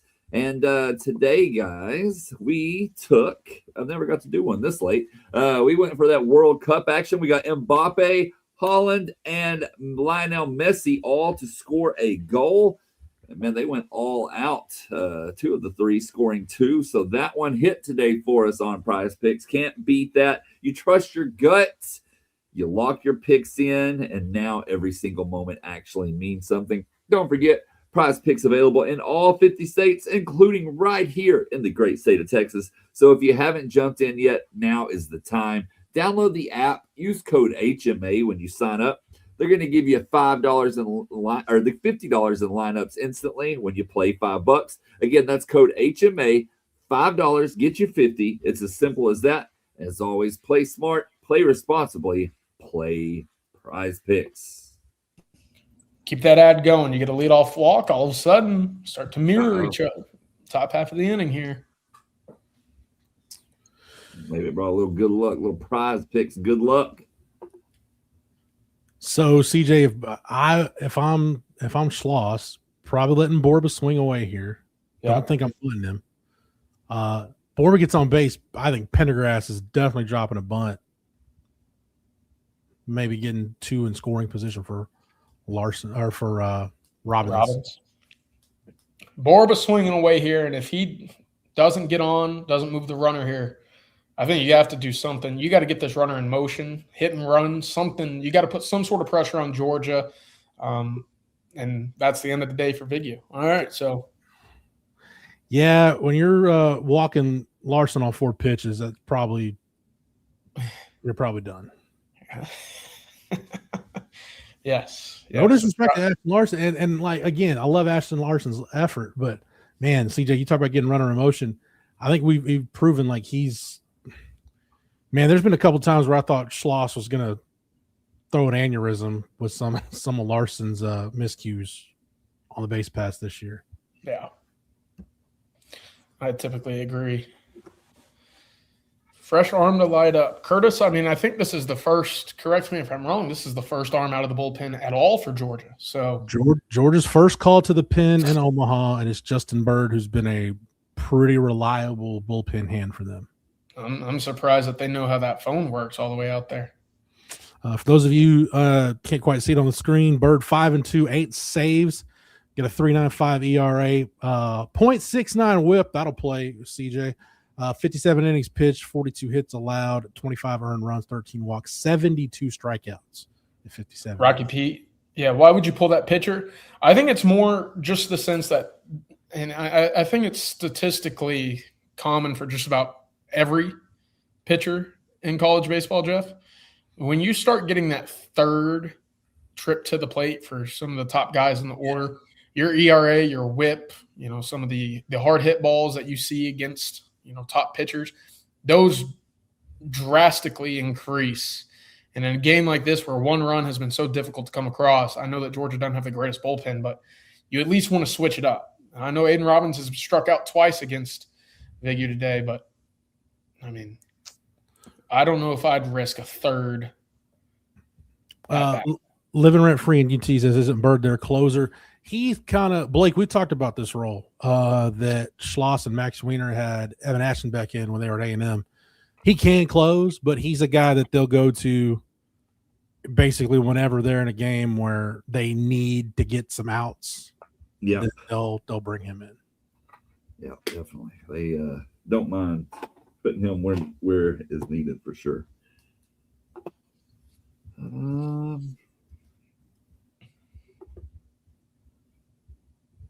I think that says more about what Wes Johnson feels about how Harrison's pitching and Georgia's run scoring chances, that he's going to Bird right now. Because one run, I don't know, at this rate, doesn't look like Georgia's just going to have a double-digit run type game.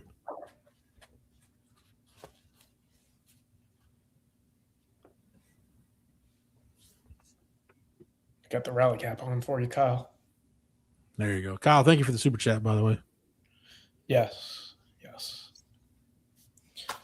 Shoot. I don't know how to wear a hat. Ooh, was that a sinker slider? Storm cloud, no. No. I almost flipped over my entire desk. Knocked over one of these shelves. Was a disaster. Yeah, I think we're done with the demonstrations during live streams. All right, so 2 off-speed pitches, both with pretty significant vertical break here. Man.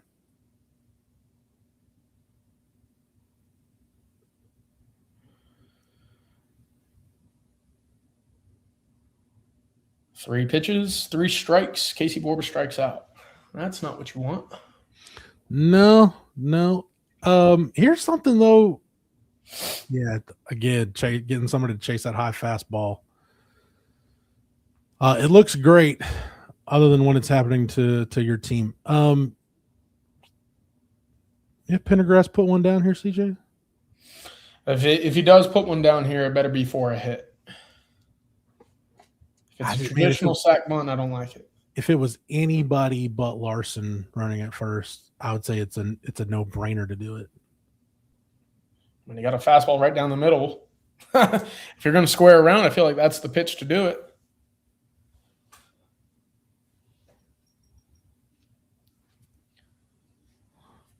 Okay. I think stat broadcast is on the struggle bus right now.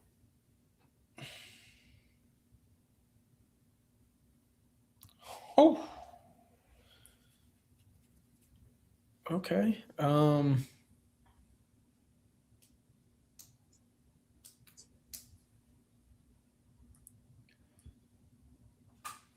right. 1-1 count. Yeah. Pendergrass is squared around both times. Squares around again. Bunts it foul. Do you bunt him again? He did it yesterday. Oof. 2-strike bunt.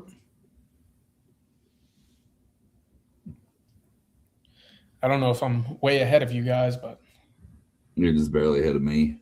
Rocky P with another super chat. Thank you, Rocky P. Says, CJ, pitch tip demo. We score 14 runs. No demo, no runs. So Rocky this may be on you, CJ. All right. I'll get a bat. I'll get a bat here in a minute. Oh gosh. And I'll teach everybody how to bunt. All right. Okay. So Pendergrass is bold.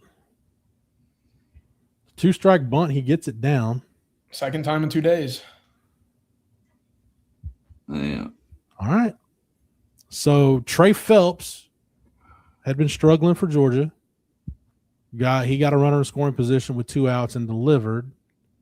Can Aiden Robbins do the same for Texas here? Man, if there was ever a time, this would be it.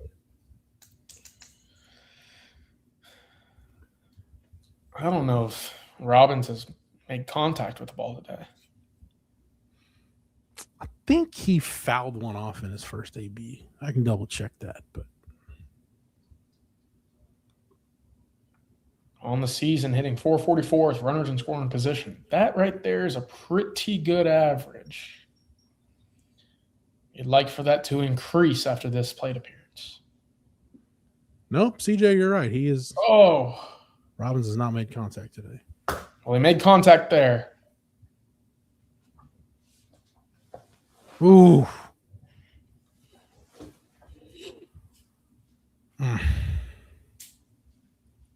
That's rough, man. What a catch, though. Phenomenal catch. Hate to see it. You love to see it, but you hate to see it.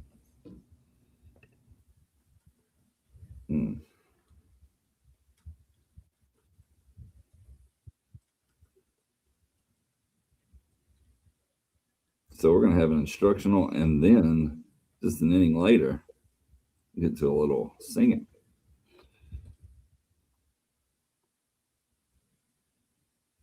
Seems that way, Rudy. Seems that way. I mean, they were making a lot of errors against OU, and now. All right, boys and girls. We're through 5. We're going to learn how to bunt today, okay?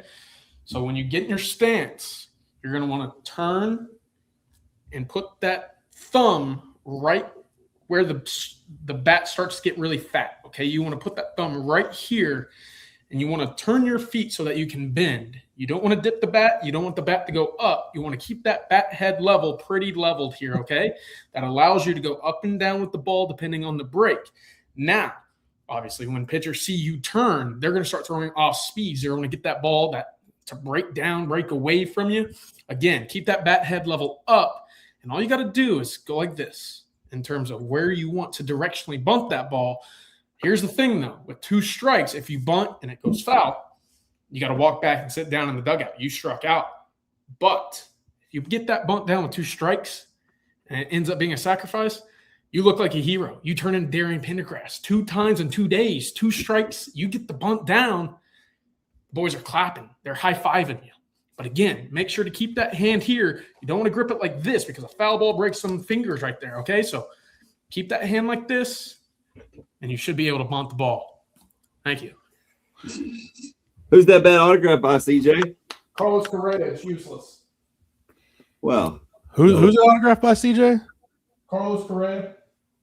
Oh, that is not useless, sir. That is I would put that up in my office for sure. It's one of my there you go, Jeff. Astros.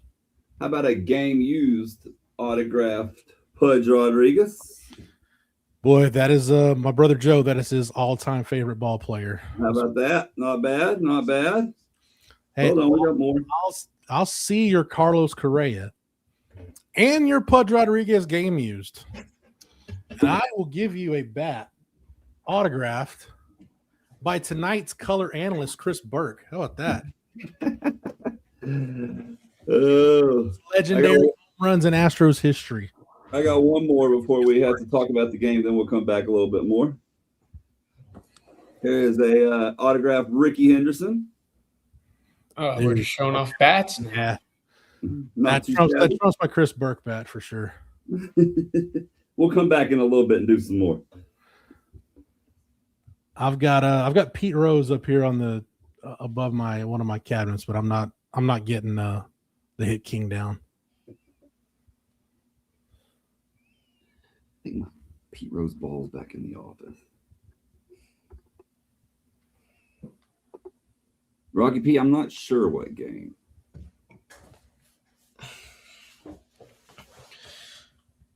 Hunt for lifts. Our lineup is wasting Luke's performance. I don't disagree. Yeah, I was about to say it's hard to. Mine too, Matt. It's pretty spot on take. Ricky Henderson, one of the best baseball cards in existence, his 1980 Topps rookie card.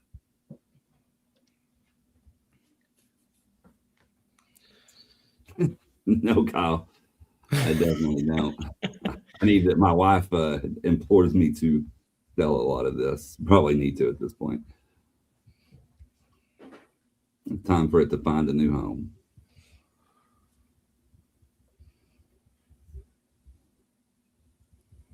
Well, if that's not a graphic that jinxes the Georgia offense, I don't know what is. Most home runs in the country coming into today through 5 innings, a walk, a hit by pitch, and an RBI double. Thanks a lot, ESPN.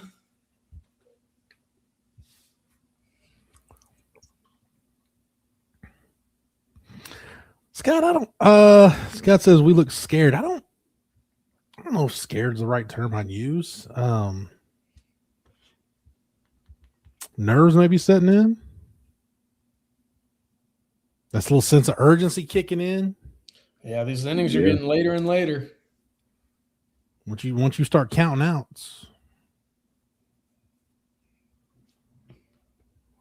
Blake, Kyle wants to know if you have a bottomless pit filled with money. That's how I answered him a second ago. No, definitely not. I was trying to see who all signed this one. I know it's the Rangers back around the time Pudge played, but I have to go back and look. CJ, I might need to trade you something for that Correa bet. A pile of trash. I'll listen.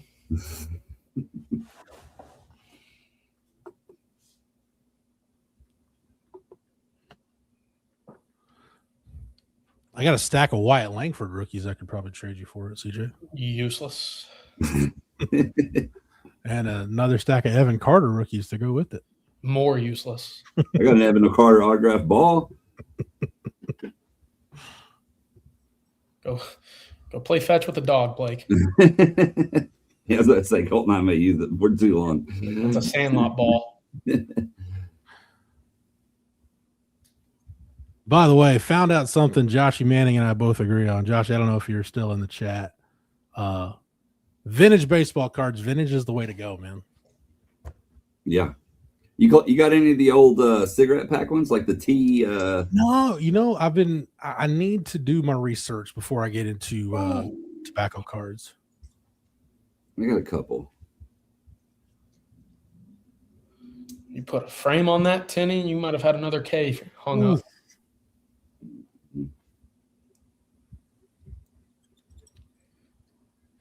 Schloss didn't like it. No. Deservedly so. Yes, Rocky B, great take. I think it's in your car. I got a text just now from a buddy. Argentina is playing Algeria currently in Kansas City. Messi scored earlier.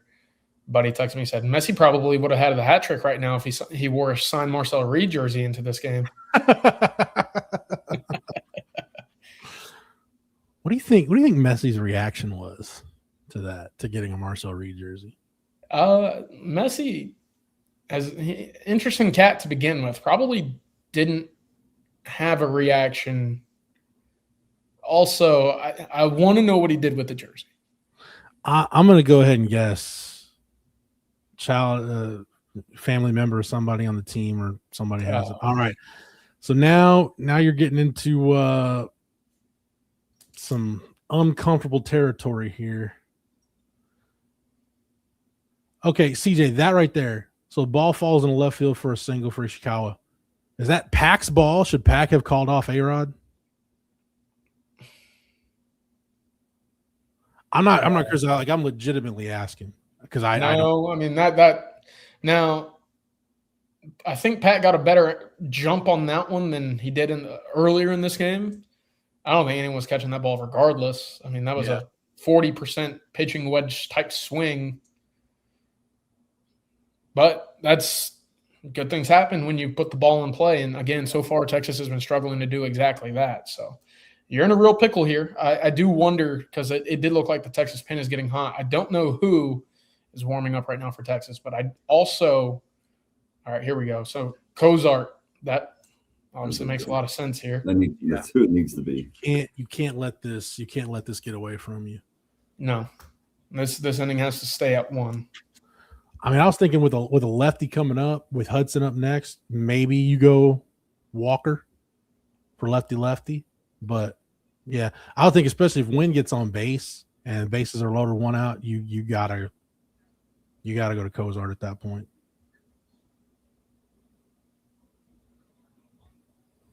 Luke has battled his tail off, though, man. I tip of the cap to Luke Harrison tonight. Yeah, he's done well.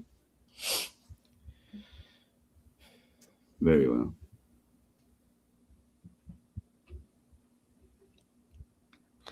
You know, Luke's one of those guys. I don't know pro ball. I don't know what's ahead for him. So he probably came into this thing thinking he's just going to completely empty the tank, however many pitches that takes.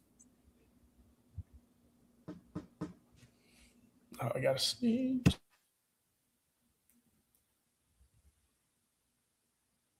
Sandman, I grabbed one. I'll show you in a minute when we get to this pitching change on the tobacco cards. He's asking what they were. All right, 3-2 pitch here. This has to be a strike. It has to be a ball over the middle of the plate. If you're a win right now, your eyes better be as well. Before we get there, Max Wiener jogs out to the mound.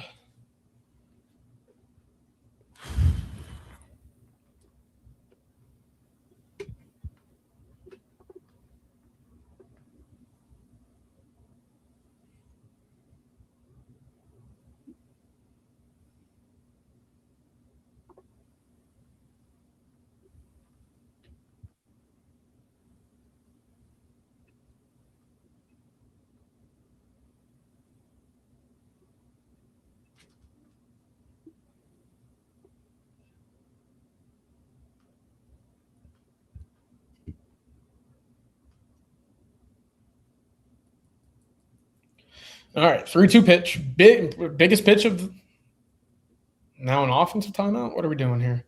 I'll tell you what. I think offensive timeouts in college baseball are ridiculous. I think they're one of the dumber things that what's the point? What do you? Schloss doesn't take them. He leaves it. He leaves it up to Tulo. If Tulo wants to use them, then he will. But Schloss could. He has no use for him. I'm with Schloss. I don't think there's use for them at all. That was huge. Huge. How did you get ahead of me? Man. Yep, got him. The stones to throw a pitch out of the zone there. Whew. And Luke is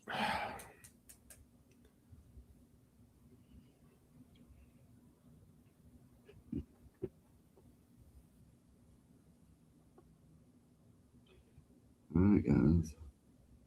Schloss and Max are talking. I think they're gonna let Luke see if he can finish this, especially with the bottom of the order. I tell you what, though, man, I think that means we're probably going to see some high leverage ABs in the 7th, because you could have Cozart facing potentially Phelps and Jackson in the 7th.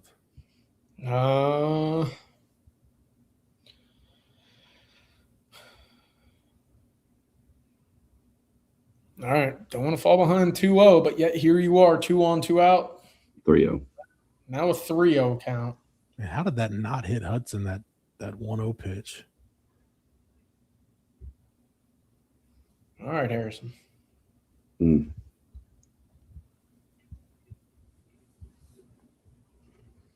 got a tarps off action and behind the Texas bullpen. Yeah, Jeff, this is my last pitch. Yeah, you got to go to Cozart now. You got to. More balls and strikes this inning. You got to. Yeah. Luke's running 100 pitches. He is, he's emptied the tank.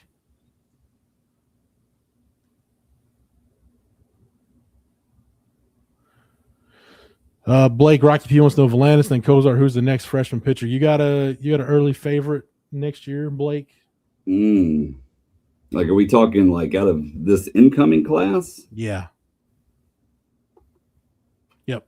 Here comes Schloss. Schloss is going to get Luke, and he pitched a hell of a game. All right, the biggest at bat of the season. Not to be dramatic or anything. That's a hell of a performance right there from Luke Harrison. Yeah. Absolutely phenomenal. Yeah. Tip your cap to him.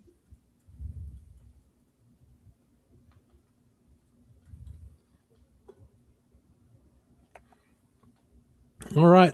Well, Sam Cozart, your first appearance in Omaha is going to be with the bases loaded, 2 outs, 1-run game, top of the 6th against the best offense in the country. Do what you do, young man. You check his birth certificate. There's no way Sam Cozart is that young. No. CJ, can you imagine some poor sap last year in North Carolina, High Point, North Carolina, was playing high school ball against that guy? Yeah, that's like all those, like the kids that have to go like defend Zion Williamson, or you know, you go out there and you just see someone like I have 7th period chemistry class, and now I have to go defend Cade Cunningham. Right. It's like you got most kids that are having to rake leaves during batting practice. Now go face Sam Cozart for their final at bats as a college or as a baseball player ever in high school. Good luck, kid.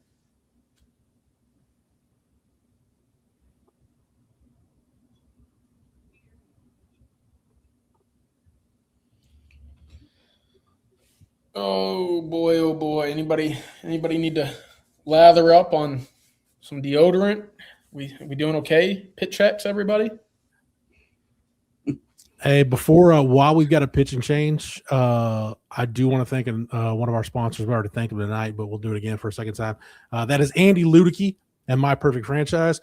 Do you want control over your own destiny? If you do, then maybe franchise ownership is right for you. If you think that's the case, call Andy Ludicky. He's an expert at placing people in the right franchise, one that's going to fit your strengths and your finances. Franchise ownership isn't for everyone, but if you have a desire to take control of your destiny, call Andy or email him at andy@myperfectfranchise.net. Again, that's andy@myperfectfranchise.net. And a big thank you to Andy Ludicky for sponsoring this special Watch With Us on the Tuesday night live stream here on Texas Football. All right. Big at bat. 6'6", 60. Rocky P, I mean, there's a couple of guys to go back to your super chat. I mean, obviously Belima is gone. Or Bramilda, Vamilla. But I mean, I like Matthew Manis out of that class. I tell you who I really love is actually going to 2027, the kid out of Abilene, George Ferguson. Go watch some highlights on that kid. It's just elite stuff. And you don't see too many guys come out of Abilene, which makes it really cool. But I don't think you're going to get the level that you got out of the class with Cozart and Winter and Crossland. No, I think the young pitcher I'm most excited for next year probably about Brody Walls and Michael Winter. What a pitch. That 1-0. I'm about to see it, CJ. I'm a little bit behind you. Yeah, I muted you guys. Ooh, wow, that was nasty. 1-2. Cozart's 1 strike away from getting him out of this. Ruger Riojas loving it. Jeez. And that breaker at 77 and that fastball, like, dude, that is.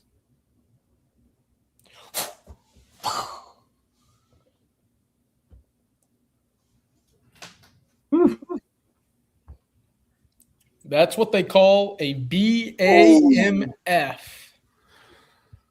Y'all can figure that out on your own. He's got it on his wallet for sure. Whew.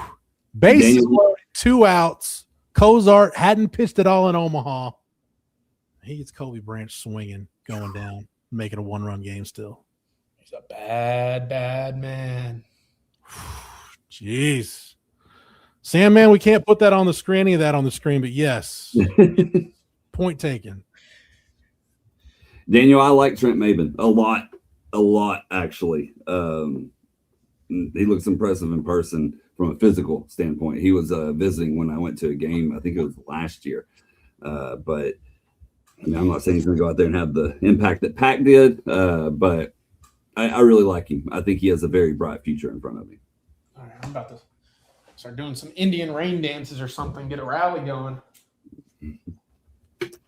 Let's see here.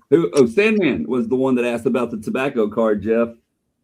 I got the Wagner, but not the good Wagner. Oh, a little glare there. I got the Heine Wagner. Wish I had the Honus. But that is what a tobacco card is. T206, T205.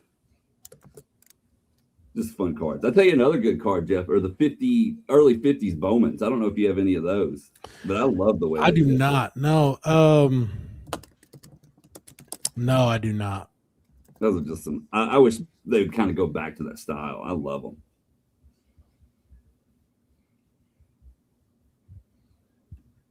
By the way, the Matthew mentioned it, and the broadcast mentioned it. Luke Harrison's strikeout total, which was what Luke finished with 11.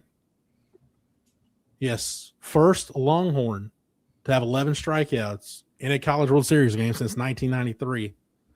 I'll give you guys 3 guesses, and the first 2 don't count as to who that Texas pitcher was that had 11 strikeouts. That'd be the GOAT, Brooks Kieschnick, had 11 in a loss, actually, to Wichita State. Actually, not against Wichita State. What game was that? I don't know, but I'm summoning the spirits, guys.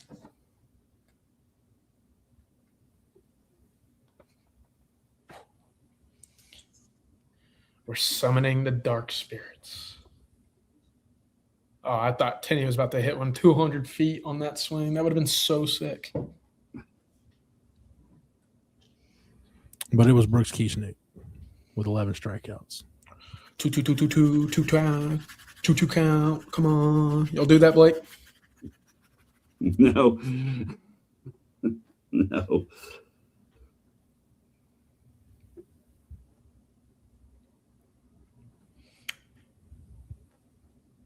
Two count. Carson Tenney. Let's see him get a hold of one here, huh? Well, that'd be nice, wouldn't it? Oh, that was the pitch, nope. Man. Oak State was Brooks Kieschnick's 11 strikeout. Man.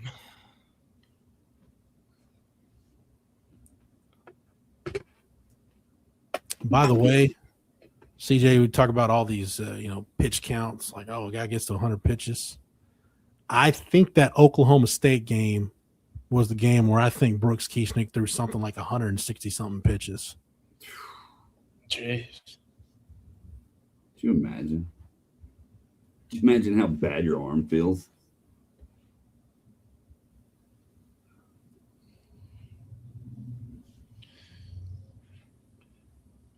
Man. Come on, guys. I even lit the rally candle. Oh, that looked like it hurt. Still waiting for Pack to really get going here. I know he got that homer yesterday. I guess he had a big day yesterday. Never mind. Disregard.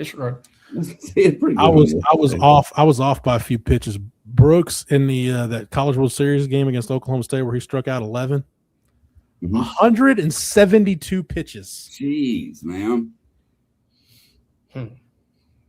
And was a legit 2-way guy. Won the Dick Hauser Trophy not once, but twice.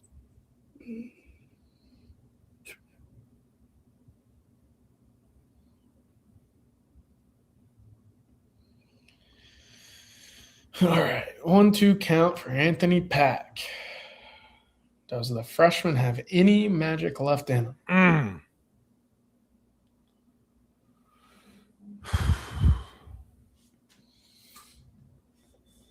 Fly out to left center field.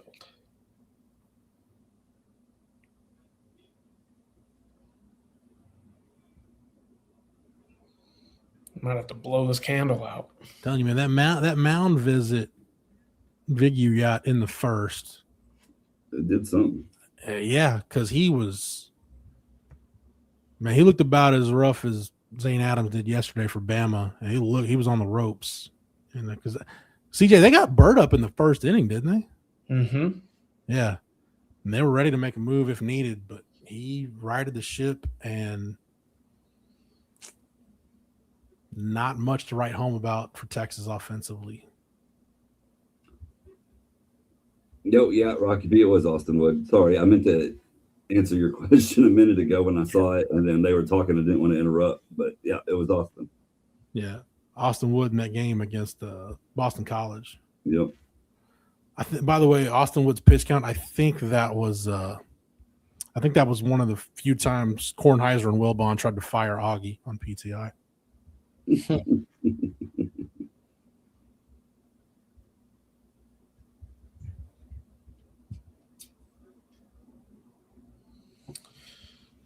All right. Now this is how you come in out of the pen. 16 strikes, 4 balls. Hey, but Come on, here. a base knock.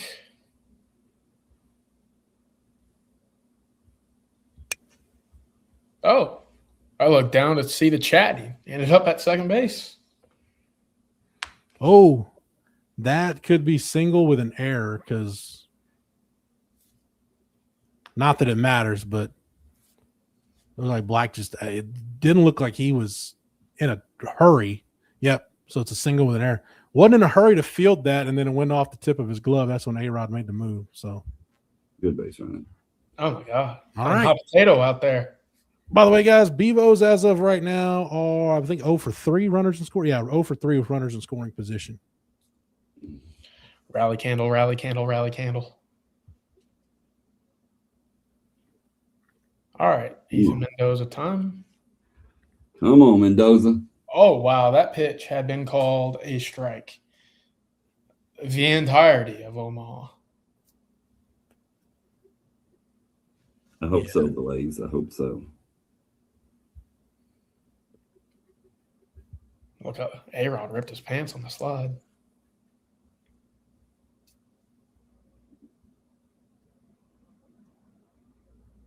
Mm. 1-1 count.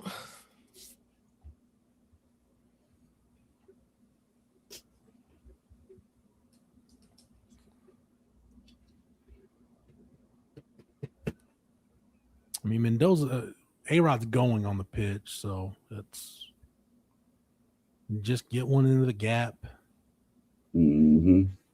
get him home. I think that's the frustrating thing, man. Texas has had opportunities.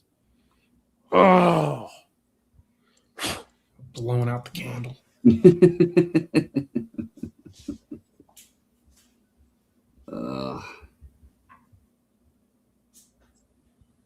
well, I mean, baseball, guys, more than any other sport, I think numbers tell the story. 0 for 6 with runners on base, 0 for 4 runners in scoring position. That pretty much sums it up. Georgia's 1 for 7 RISP, but that one was the Trey Phelps double.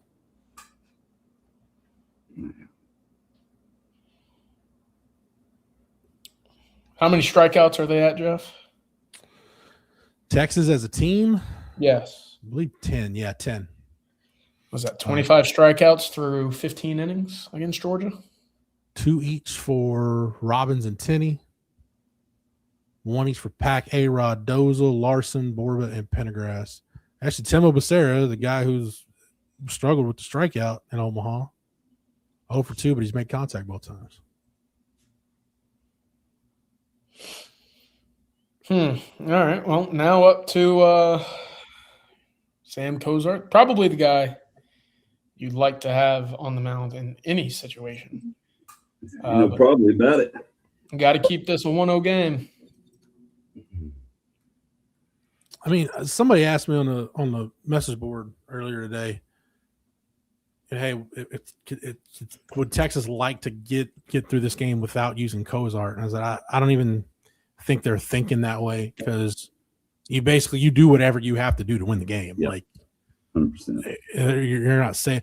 I mean, other than Riojas and Valanis, everybody's available tonight for whatever situation.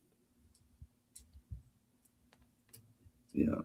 I had to check Cozart's long outing this year. I want to say,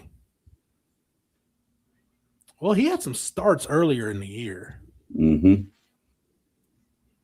Maybe that start was it in San Marcos against Texas State, Blake, with Cozart, or am I It, off on that? If not, it was right around that time. Yeah, he went 5 innings, 73 pitches against Houston Christian at home, 4 2/3, 74 pitches against Texas State. That was a midweek start.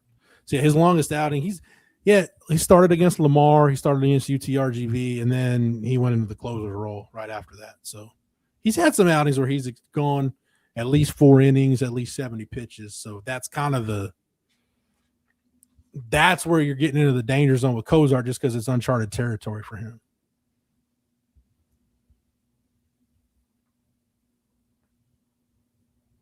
Hello, Trey. Thanks for joining us on X. Watching over there.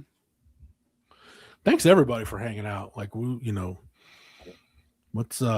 tell you what, I said it before, I'll say it again, man. I love Texas football, but growing up, my first favorite sport with Longhorns was Longhorn baseball, because my first favorite Longhorn in any sport was Brooks Kieschnick. So I love me some Longhorn baseball. Love that we can watch College World Series game here with the OTF fam. I love that CJ's given us a great bunting tutorial earlier tonight. Whoa! Get everybody be sure to stick around because we got a little singing. Hey, Here, sing. Ooh, what a play! Oh, hell of a catch by Pendergrass. What a play! Well, they scored that as a line out. I wouldn't sinking liner maybe, but good Lord, that was awesome by Pendergrass. I'm going to review this here. Yeah, if you're Wes Johnson, you might as well challenge it. Like, why not?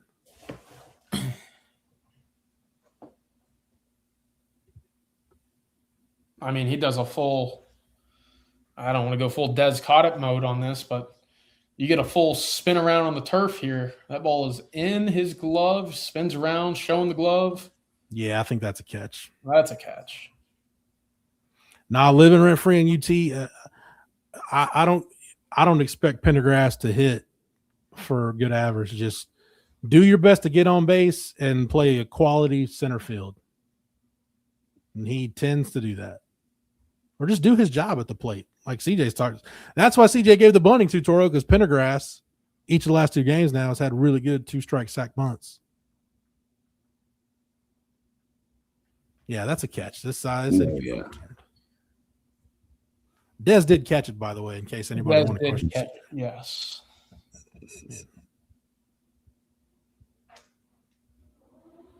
After review, we're really dragging this one out, aren't we? Yeah. Seems pretty open and shut to me.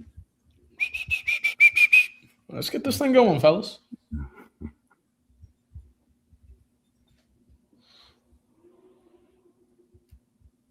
Schloss anxiously awaiting the confirmation. Oh, we got some big brain activity going on in this replay center.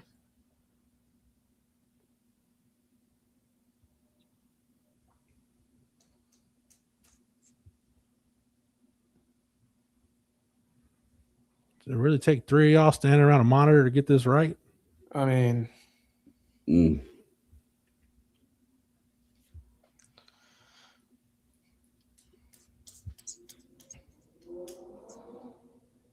I'm not sure how this is taking so long. I don't either. I don't get this at all. He didn't trap it. He's got it in his glove.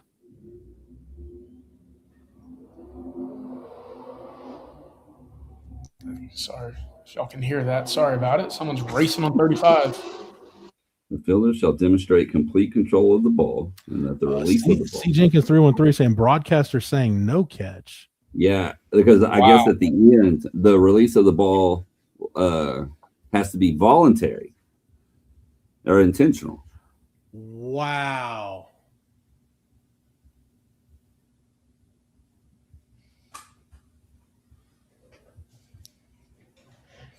Yeah, I don't know about that one. Mm. Yeah, I don't know about that one either.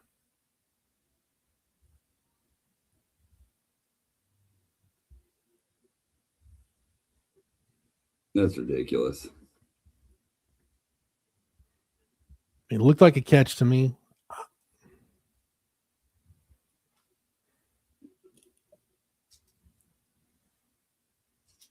That's ridiculous. That was a catch.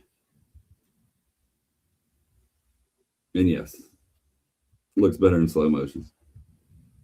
But that's a catch.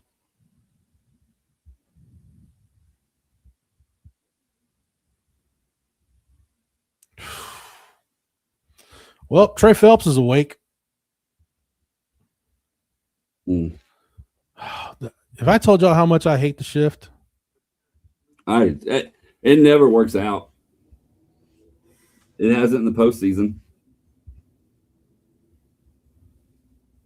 I don't understand it. I mean, it cost you against Oregon for sure. Almost cost them in the regionals. The game.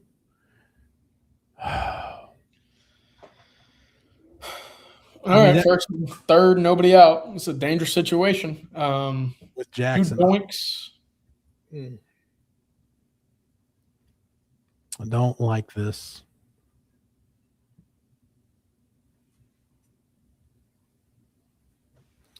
Yeah, you're definitely not bunting here.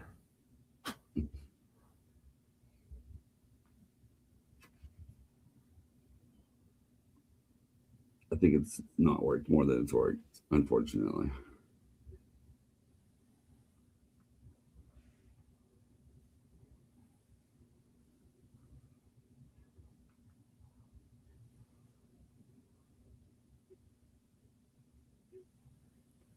Looked like a good pitch on the 1-0 right there as well.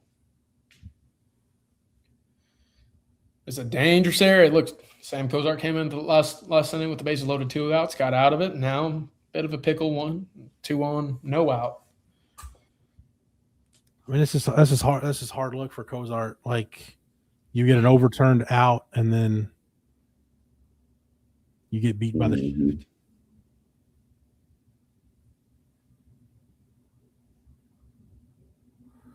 I'm kind of surprised Georgia didn't have Phelps moving right here just to take off the double play.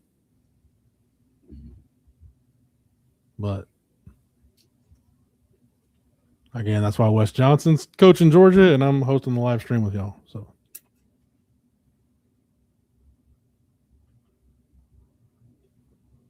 Jackson wanted that one.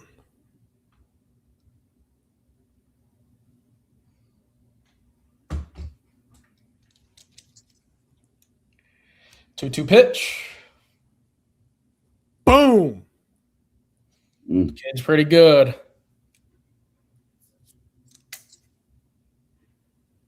That is.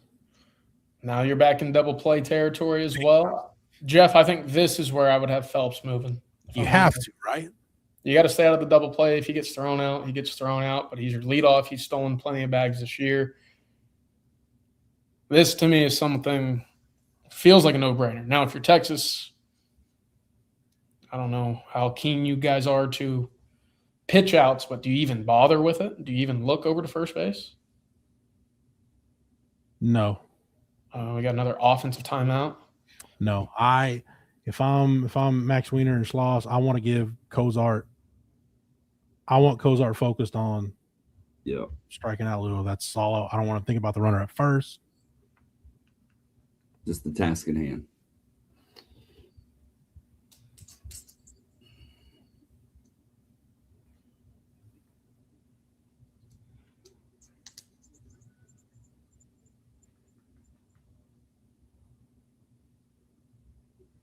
Schloss yelling at somebody. Who's he yelling at? Probably whoever implemented an offensive timeout in World of Baseball. That is correct. Chris is correct. If you're not in the shift right there, you're out of the inning. Yeah. Yeah, that's why I don't know, Blake. I'm not a baseball coach. You know, I hate the shift. I do too. Whoa, Schloss isn't coming to get Cozart, is he?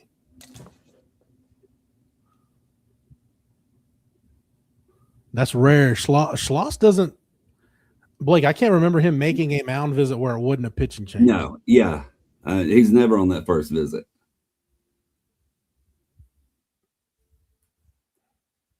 I hope he's got something good up his sleeve, guys.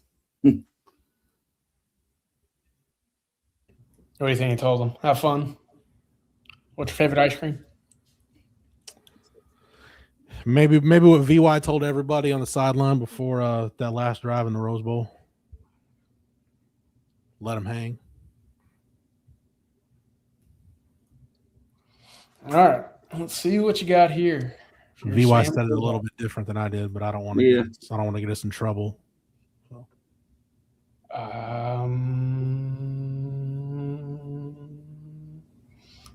Oh my God. Oh my God.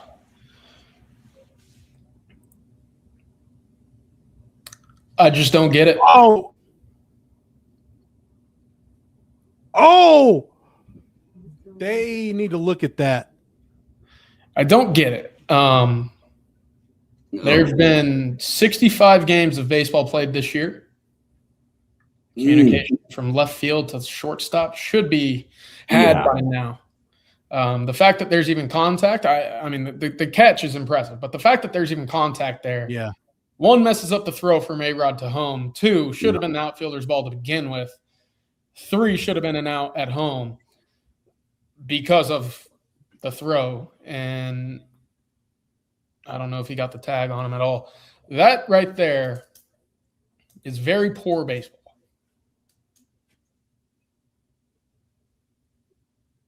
Nope. Tenny's glove looks safe to me. Nope. I just don't understand how you're running into each other on a play, ball in the air, as long as it is there. That's a February play. So CJ, so that is Pack's ball, right? 100%.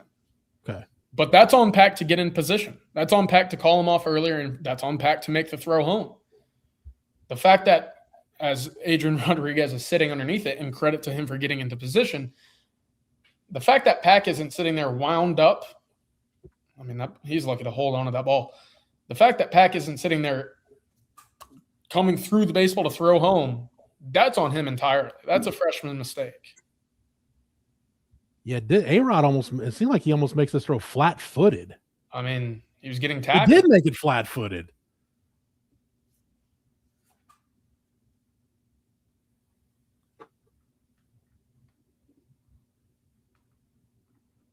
Yep. Yeah, that is tough. That's a terrible time for a freshman play to rear its head. I mean, I look, I can't tell you what's going through Carson Tenney's mind, but it's looked like he's trying to tag his chest, like I don't know, or he just straight up just missed the sweep. Yeah, Mario, that's what CJ's saying. That's on Pack to call that.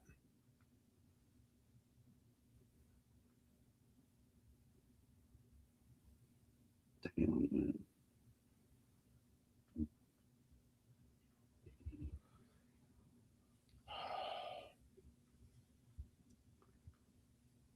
I don't know why this review's taking so long. Oh. Maybe it'll get the same result as the last one that took this long. Overturn. Doubtful, though. I mean, Texas is fortunate there that ball's even caught by A-Rod. But it's a massive insurance run for Georgia in a game where Texas has 10 strikeouts, hasn't really put the ball in play consistently at all. Excuse me. It's a hell of a throw from A-Rod. And it's a tough play as a catcher, too. You see Carson Tenney behind the plate. If that ball bounces about 3 feet further up the line, or even probably 3 feet closer to the plate, you can get in front of the plate to catch it on either a short hop or on a much longer hop. The fact that it was kind of in between there for Tenney, you have to want to secure the catch off the bounce to begin with, and it puts you in a position to be behind the plate. So that's why you see the positioning there. That's tough. That's tough on Tenney. It's a hell of a throw there from Adrian Rodriguez, and it looks like Schloss is appealing to third base here.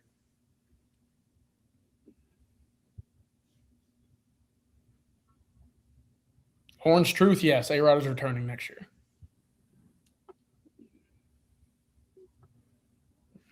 We were talking about how quickly this game has been going through. The 7th inning sure has taken a long time. I've been sitting here waiting.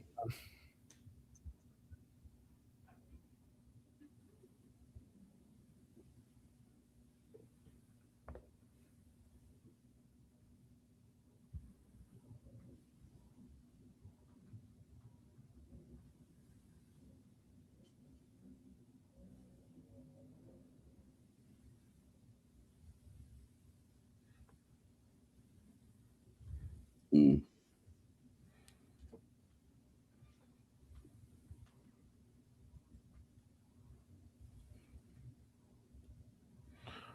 So say, I mean, I guess they're trying to see if Black didn't tag properly. I mean, this is really all you got at this point. I mean, if you're Schloss, why not?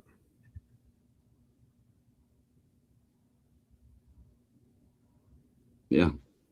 What's shot? You can't take them home with you.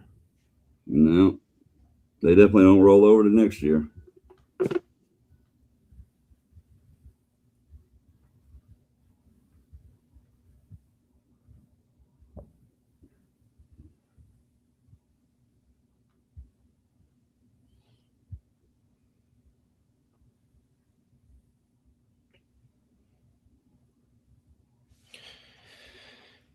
Something about pop-ups. Something about pop-ups in this team and NCAA postseason.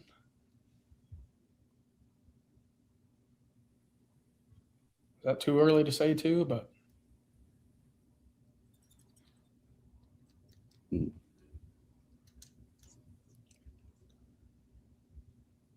call on the field is confirmed. Runner is safe.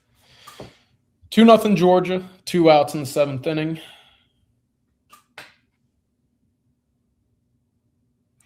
I mean, if nothing else, Curtis is on to something. Curtis is breaking momentum. If nothing else, it's a longer time for Bird to sit. Hey, you might as well try something, anything at this point.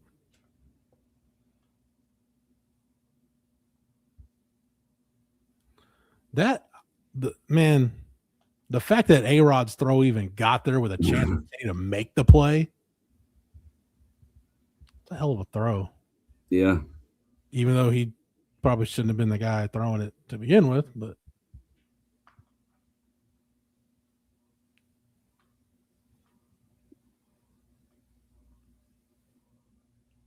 Well, Mario, the problem hasn't been up until that play defense tonight. It's getting something going offensively. And it's tough when you get in a game like this and because the offense has been what it is, that's how small your margin for error is. Storm Cloud, I don't want CJ to re-rack the whole thing because he did a really good job breaking it down. But yeah, that was Pack's ball. Pack should have called off A-Rod and made the play. Yes. Pack should have been the one coming forward with his momentum from left field to make the throw.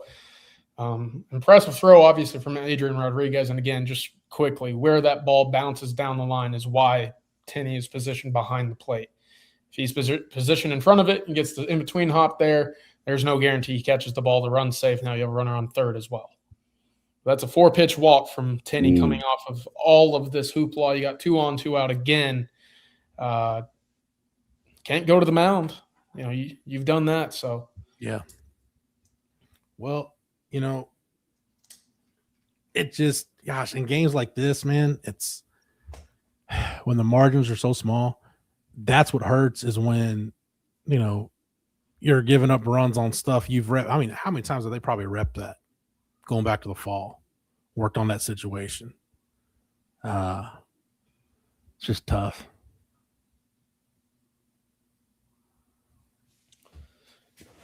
Jeff, do you have the first pitch strikes from Georgia?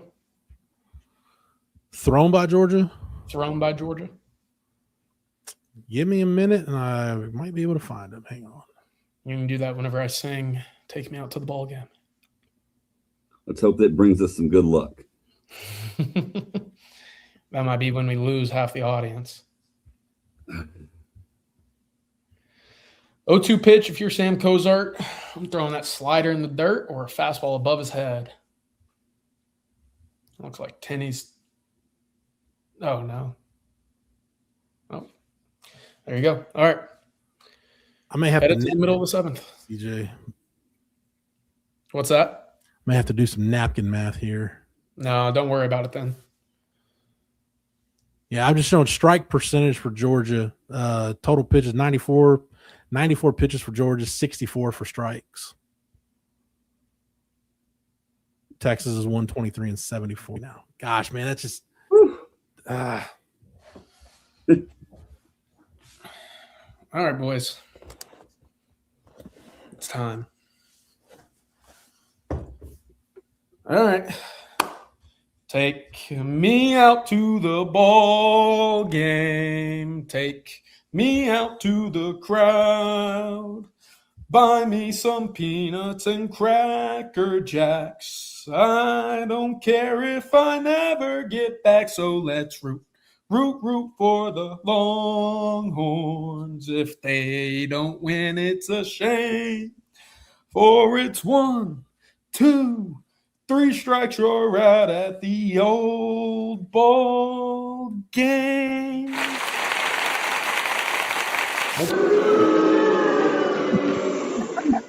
And been to Cotton Eye Joe. I be married on Joe. score some runs. Where did you go? Where'd you come from, Captain? All right. Thanks, boys. That's all I've got, Sam, man. Don't even worry about that one. Good job, CJ. Thank That you. was good. Andrew, am I rushing again? Yeah, dude. I don't like singing. My dog started crying.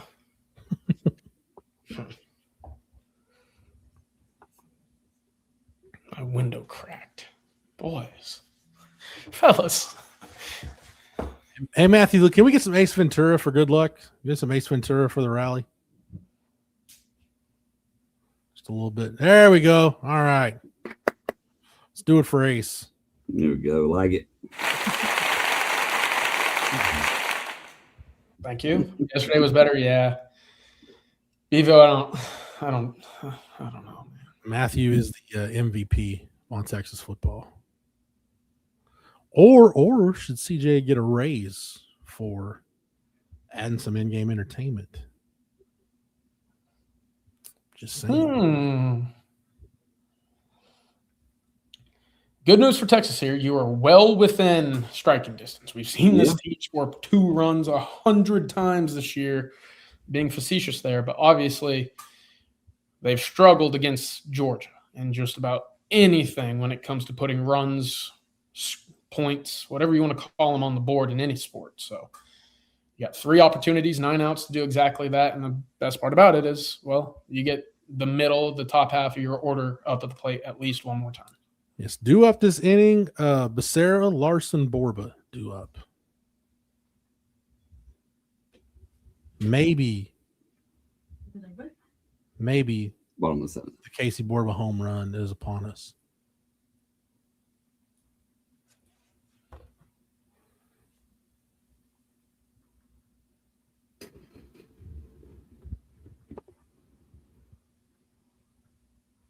You don't want that, Daniel. You don't want that.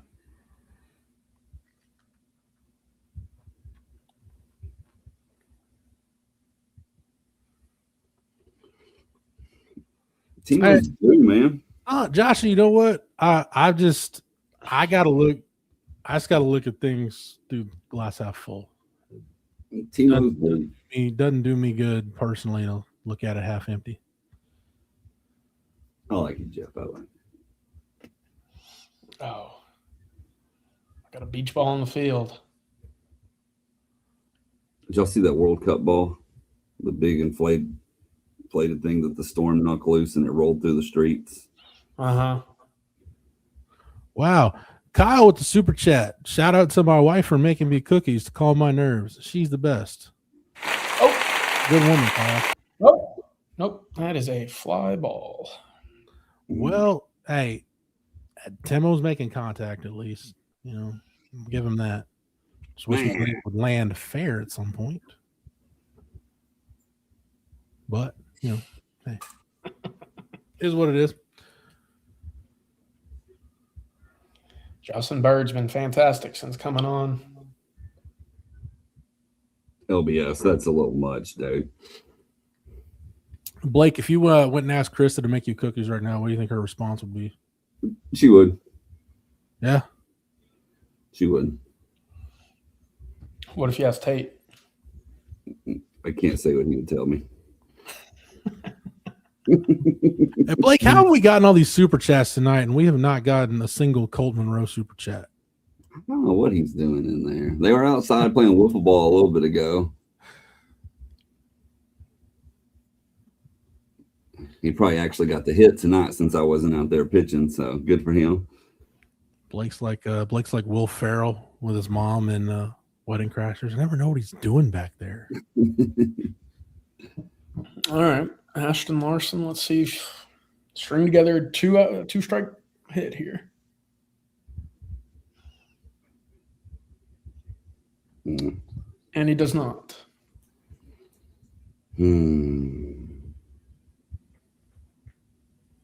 That pitch is right down the middle. Nice play from the Georgia first baseman there, but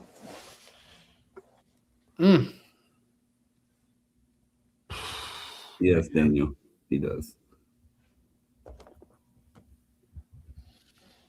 Sometimes it's better. Your night, man.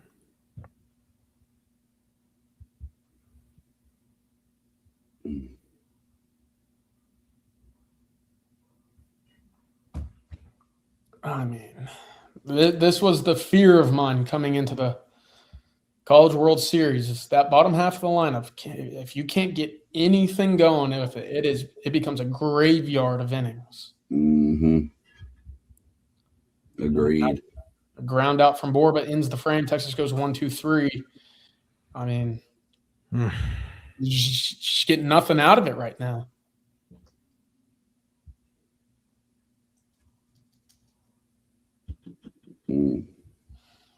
What's unfortunate, too, is that leadoff bloop to center field. Believe that to be a catch for me.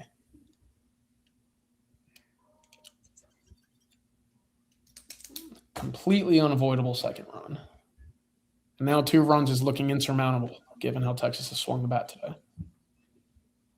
Yeah, I guess maybe the good news is you're almost at the top of your lineup, and maybe one of those guys will get a hit. This hasn't been.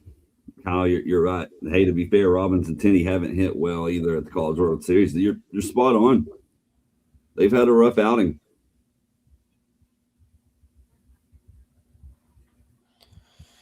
Yeah, it was something we talked about loosely yesterday is what was it, 12 or 13 hits, but 10 of them came from 3 guys. Yeah. You know, that's great. You're scoring a lot of runs. Those guys are getting extra base hits, driving in runs with guys in scoring position. But, man, you don't really have a lot of guys seeing the ball well right now, and that's what you need.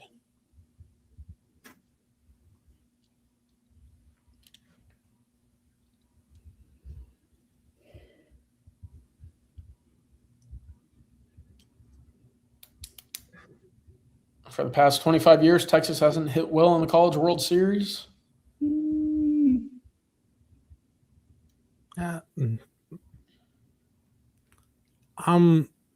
I'm sorry, folks. I'm just not going to make wholesale comments or anything like that. Like when you get to Omaha, you face really good arms. Has tonight been ideal? No. But to just make a blanket statement that Texas hasn't hit well in Omaha, I'm just not going to go there because I don't think it's true.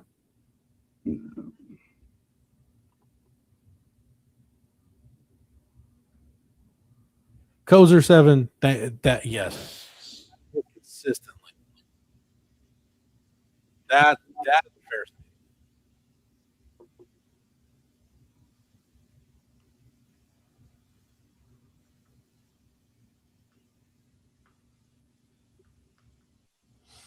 I just go back to the first inning, man. I know I keep talking about that mound visit. The hell was that? The gig you got. I want to know what was said. Yeah, completely changed the tone of this game. That was weird. Georgia was very much prepared to make a move. Yeah. I need to know what was said. Well, yeah, I see what you're saying.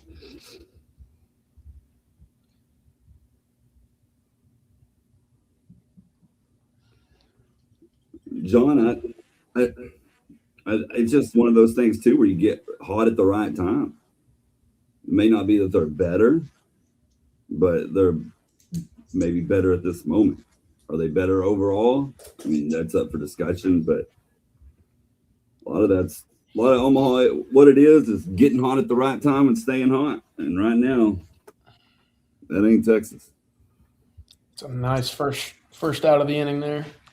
Kyle, I get it. Yeah, Will Bednar was awesome against Texas twice in 2021. But you go back to that College World Series, Blake, I don't know, you may disagree. I felt like the only team in Omaha that was not better than Texas was Mississippi State. Yeah, I was there. I saw every game in person. I 100% agree with that. I mean, that was that bracket going to a winner-take-all semifinal. That was your championship series.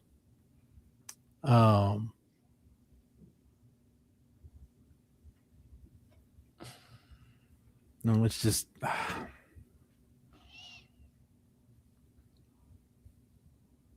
messy hat trick, by the way. Cash the over. Oh my guys today got at least 2 goals, baby. You could have been rich, Blake. I know. Coulda. All right.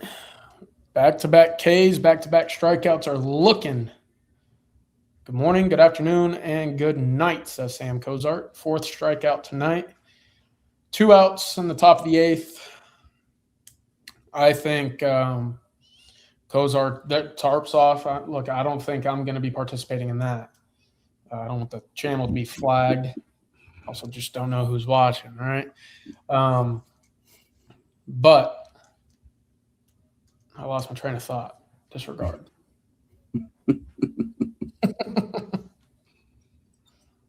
I might have been, Andrew. Could have been. Oh, if you're Texas, you ride with Cozart all the way through the end of this. Yeah. I don't think it's up for debate. Unless the wheels just completely come off. Yeah. But you're already there's 2 outs in the 8th. I mean, Cozart's only at what, was it 32 pitches? Yeah, he's going the rest of the way.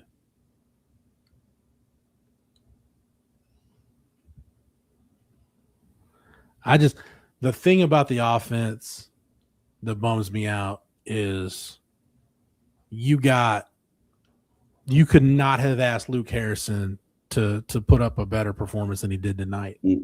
And you gave him no run support. Like that's what's tough. Yeah. I got a question for you guys. Texas gets out of this inning, run free here, knock on wood. Let's see how it plays out. Pendergrass 9-1-2, I believe, is how things will look at the top of bottom of the 8th. Mm-hmm. Do you get someone with the bat in their hand to come in for Pendergrass here? Here's the problem with that. It would probably be Livingston. Then in a tight game, you're going to have to probably be willing to live with Larson going to the outfield, probably Livingston going to third, and Borba to first. But yeah, CJ, that either that I'm not having, if I'm Schloss, I'm not having Pendergrass swing away. I'm probably seeing if he can drop a bunt. Yeah, but if you're Georgia, you're sitting there saying this kid can't swing the bat. Probably, yeah. So I mean, I think Blake, I think Livingston's probably their only option. Like Yeah. I mean, you could go Gumbo, but I'd probably. I mean, it's not like either one. With all due respect to both guys, it's not like one is just drastically different than the other. But I'd probably lean Livingston. I would. That would for sure. Storm Cloud, I don't think so. One too low.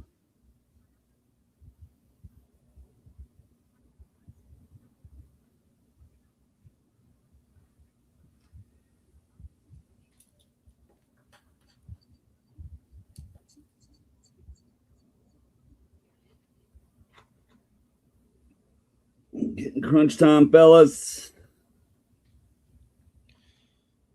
Yeah, crunch time it is indeed. Messi has 3, Blake, by the way.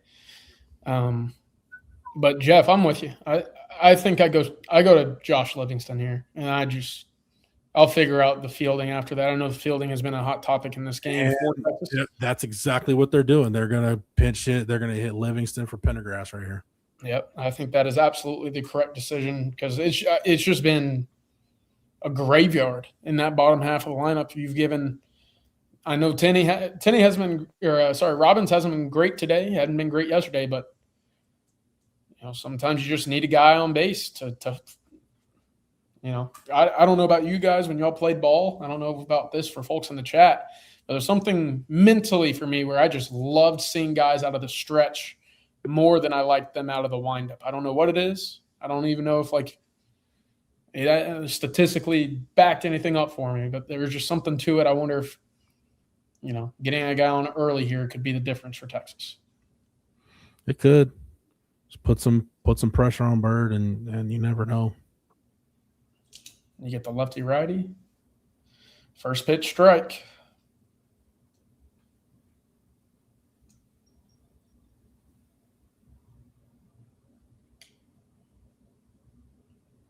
A lot of you are complaining about that first pitch take. That's a staple of Jim Schlossnagle.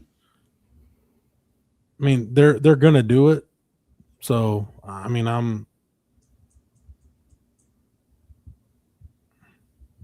I get the frustration, but from my point of view, I'm not gonna drive myself crazy expecting something to change. That's not gonna change. Just missed that one. Yeah, Kyle, you could go Mansour or move Robbins to center and put Gumbo in right. I mean, there's several things you can do. Livingston flies out to right. Ball looked like it was well hit at least. Put it in play. Hard hit ball. Just right at the right field. More than what we've seen elsewhere. Drew, they wish they did too. They were kind of blindsided by that one.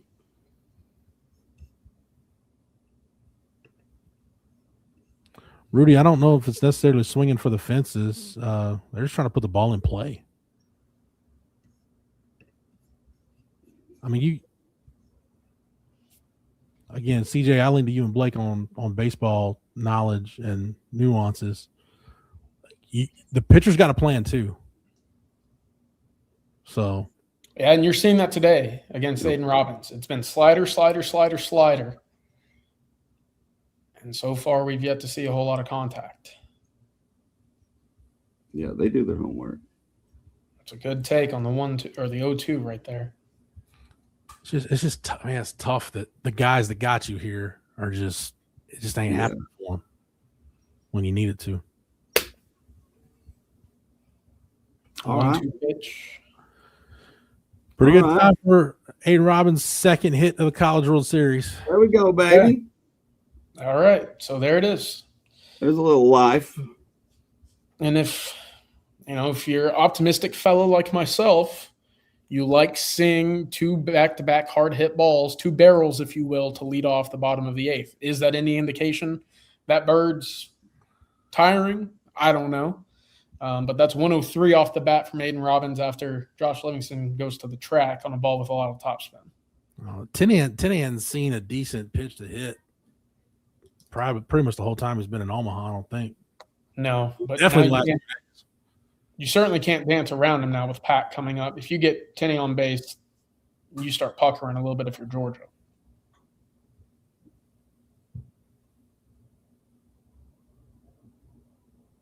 First pitch strike.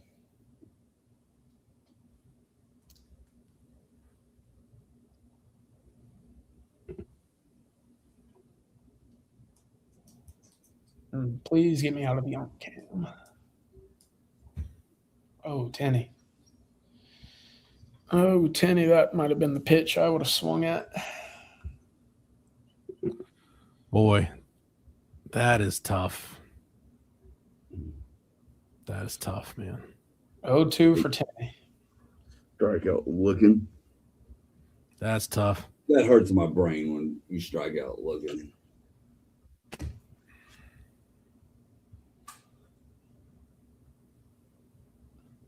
Guys, they're going to take a lot of first pitches.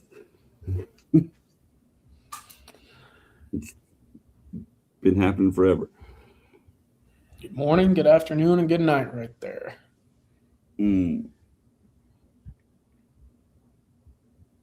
All right, Anthony Pack, see if you can get some redemption going. Yeah, it's tough to watch, man.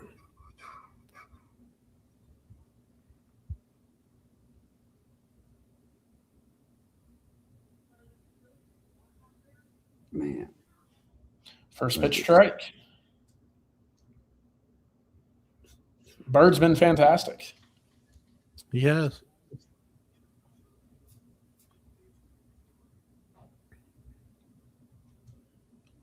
Agreed, Kozer. Yeah, I've defended Carson Tenney. Not a lot to defend on that AB right there. No, that was a very poor at bat. Just you got one of the best power hitters in the country, and with your season on the line, you need a little more than that.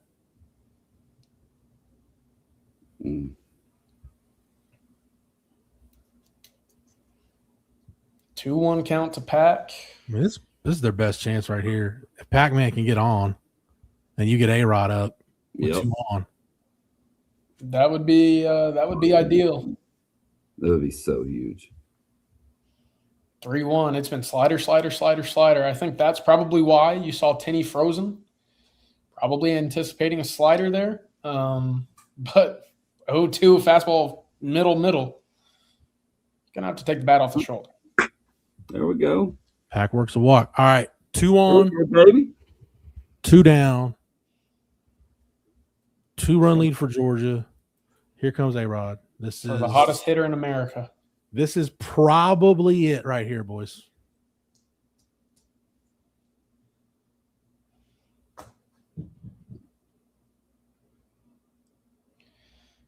I mean, A-Rod delivers here. Anything. You could put him in the conversation for one of the clutchest postseason runs Texas has ever had. Just got to lock in, see if he can deliver. I'm going to mute you guys.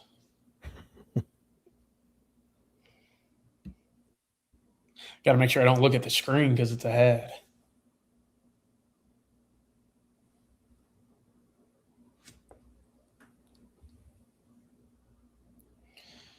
Georgia does have 2 guys warming up in the pen. You're at 47, about to be 48 pitches for Bird here. This is probably his last batter, but I don't think it matters. I mean, this is Texas's last chance in my eyes, given how the bottom half of the order has swung the bat today.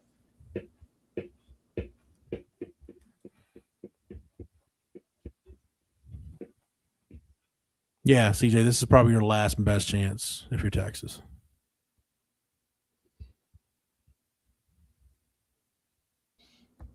Yeah. Oh, look, offensive timeout.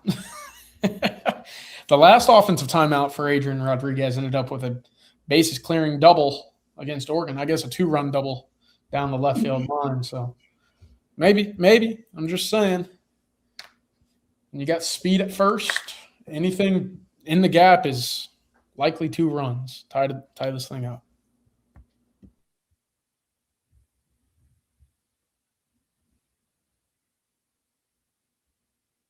Oh for 7 with runners on base. 0 for 4 RISP for Texas. Man. First pitch strike.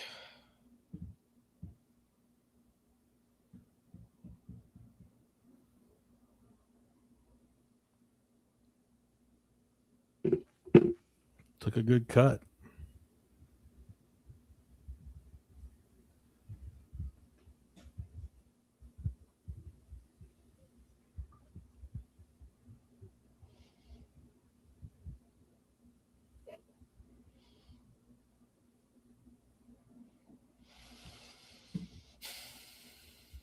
1-1 count.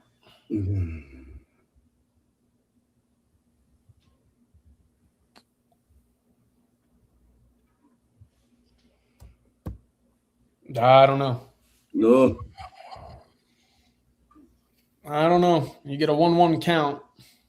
You're not ahead in the count, but that's not the swing that you need to be putting out there. No, that was probably your last best chance right there.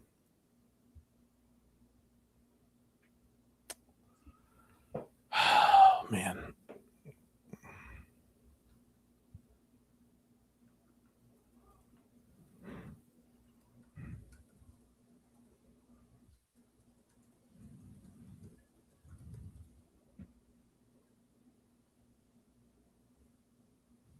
Man.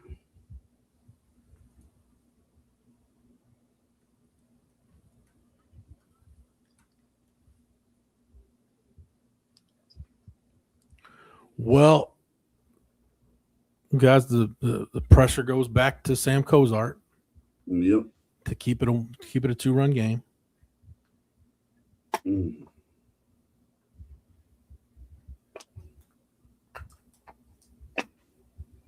Charles, thanks for joining us. All right. Well, we're in the final frame, boys. Any gods that you pray to, do it now. Any rituals that you have, perform them now.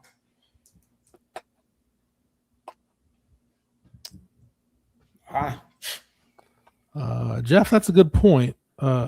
Georgia's a really, really freaking good team. Yeah. They won the SEC. I mean,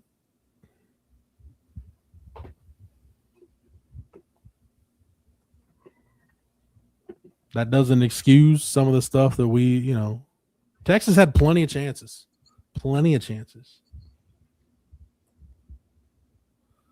But yeah, anybody that's saying Carson Tenney's throwing a game, I hope it's a joke. Yeah, it's not like he's leaving school to graduate and never play baseball. I mean, he potentially has a very bright future ahead of him. And it's been multiple people saying it. That's what really blows my mind.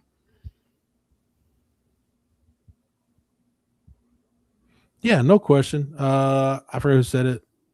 Let me find a comment. Matt Haley said 0 is a pretty bad outing. Yeah. Like I said, Texas had its chances. It's had plenty of chances. I think 0 for 8 with runners on base tonight, 0 for 5 with runners in scoring position.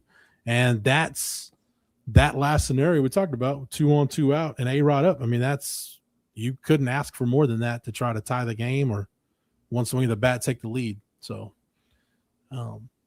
but at any rate, man, it's up to Sam Cozart now to get you to the home half, your last 3 outs.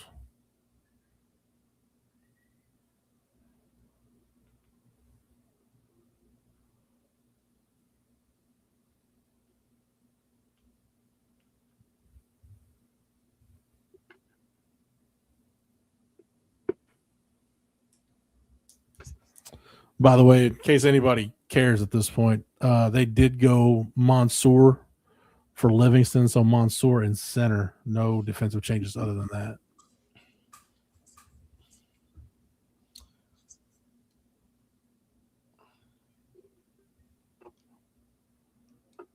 Leadoff single, 0-2 pitch, hung it right down the middle. Rare mistake from Cozart. I'd expect a bunt here. I'd also expect Texas to get, let's see. Hopefully not be in the shift. I wouldn't think so against Phelps. Well, I don't know. They were in the shift the first time around.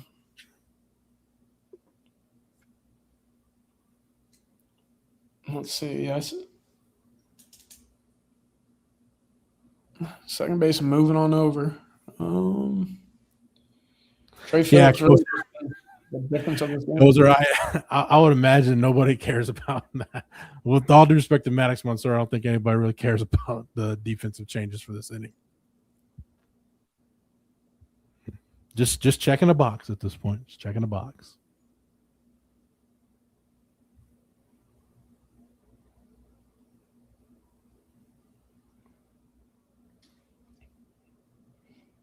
A gift. Gift. Throw it. All right. Almost a gift. 6'6", 260 making that play, huh? You know what? He gets some grief behind the scenes, Blake, because he's not the most graceful athlete among the pitchers, but He hustled. that look on Schloss's face, like, well, I'll take it. Yep. Definitely. Sloss definitely appreciates the hustle.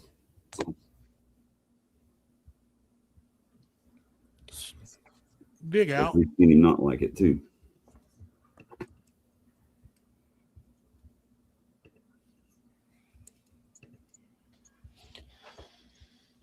All right, keep getting ahead in the count. Big tree fall hard is absolutely correct. It's a good Love me some Sam Cozart, though, man. I'm excited about 27 with Cozart and Valanis, top of the rotation. Yep. Yeah, hard not to be. With that sweeping off speed from Volantis and the slider here from Cozart, you might have two guys with the best 1-2 pitch arsenal in the country as well. Definitely need some outfield help. Got to find a replacement for Tenney.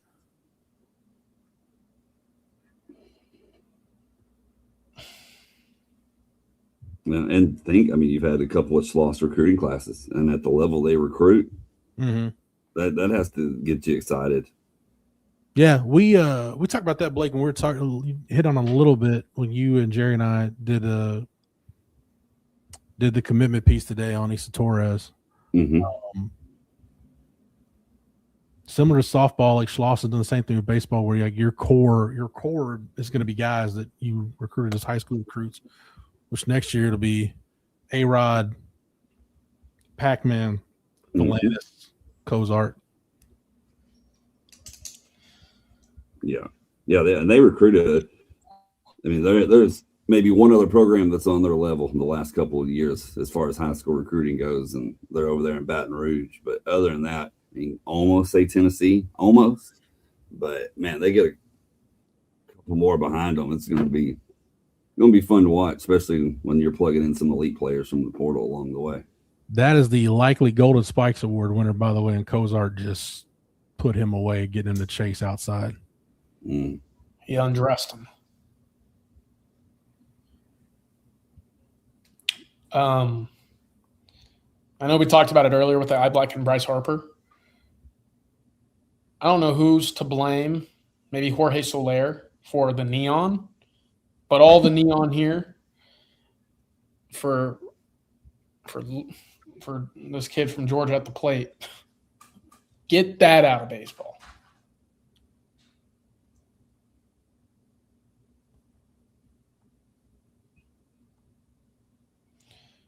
All right. See, is Anthony Pack mute? What? Can he speak? Yeah, he can speak. Why? Why are people running into him while he's trying to catch a pop? I get what you're saying. Oh. What are we doing here? How is this? This is Texas versus Tennessee throwing the ball to the other team off of inbound passes. Yeah. This is elementary stuff. How is this still in it? Yeah. Not the loudest ballpark in America that I'm unaware of. It does sound pretty loud, I will say. I have the TV just barely on, but still. Oh. How is this a thing? I don't understand how you're not communicating just a smidgen better out there.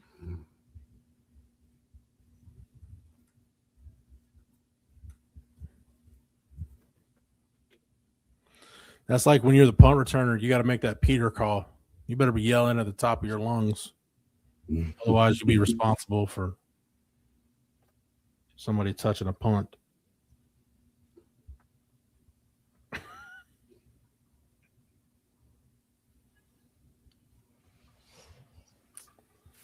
Do I need to give another lesson? Matter of fact.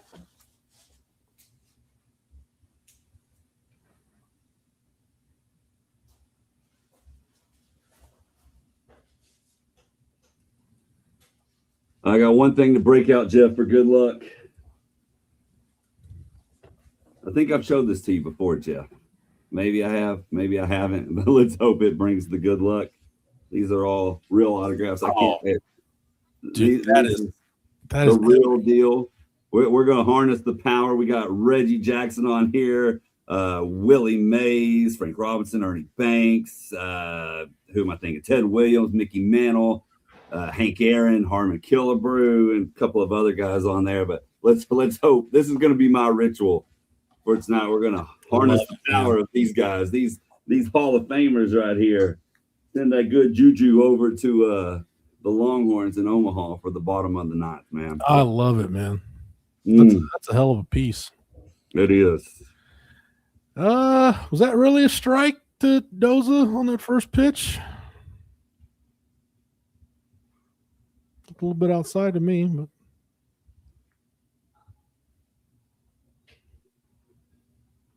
yeah, it's close, Jeff. I mean, and it's been a kind of a weird strike zone. Yeah, that's man. If you're gonna have a tight strike zone, just be consistent with it. That's all I ask. There's nothing more I hate than an inconsistent strike zone. All right, those pops out. Man, Longhorns down to their last 2 outs. Guys, I'll go ahead and say it's going to happen in the next 2 batters. You pinch hit for Larson here, or does it matter? I don't know where you go. Gumbo, I think that's your only option. I think you stick with Larson. Yeah.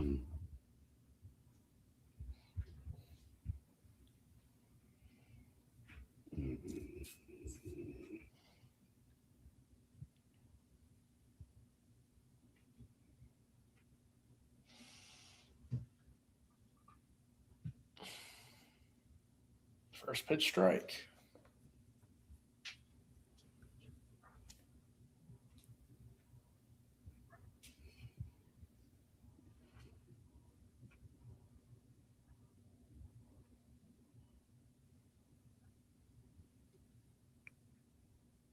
You know, I know we still got some time here, but it says a lot about the standard of the program. Texas baseball, it's a lot like UCLA basketball. You want to get a number on the wall, you want to be remembered, you better be the last team standing in Omaha. That's just the standard. And the way it's trending, the wait will continue. But hey, we'll see what happens. As Becerra fouls one off. Hefty Tacos, we always have the football content ready right here on the YouTube channel and over at ontexasfootball.com, whether that's recruiting, team news, whatever it may be.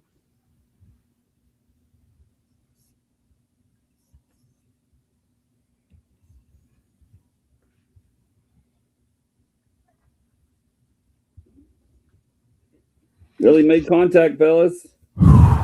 Yeah, he's made contact every AB. It's just been right to people. Well, Ashton Larson is up down to your last out.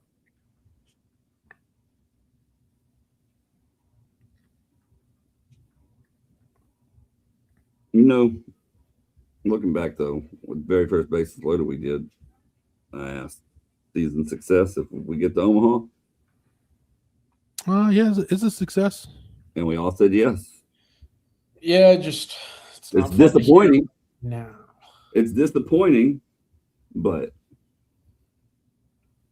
it beats last year. Yeah. It beats losing in the regional. But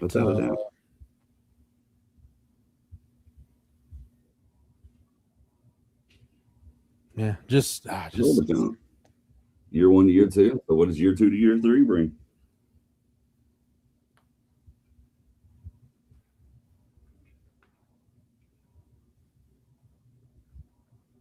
I'm not sure how you can call it a failure. They're one of the last 5 teams standing in Omaha. You can be disappointed in the finish and the outcome, and recognize that it is not a failure. Yeah, for sure. Hey, thank you. Yes, OU sucks. It's fun being here. Like I said, I could talk Texas baseball all day. No. Storm Cloud, I don't think they win it. Oh, not at all. Man, OU looks like a machine right now. North Carolina looks good too. Yeah.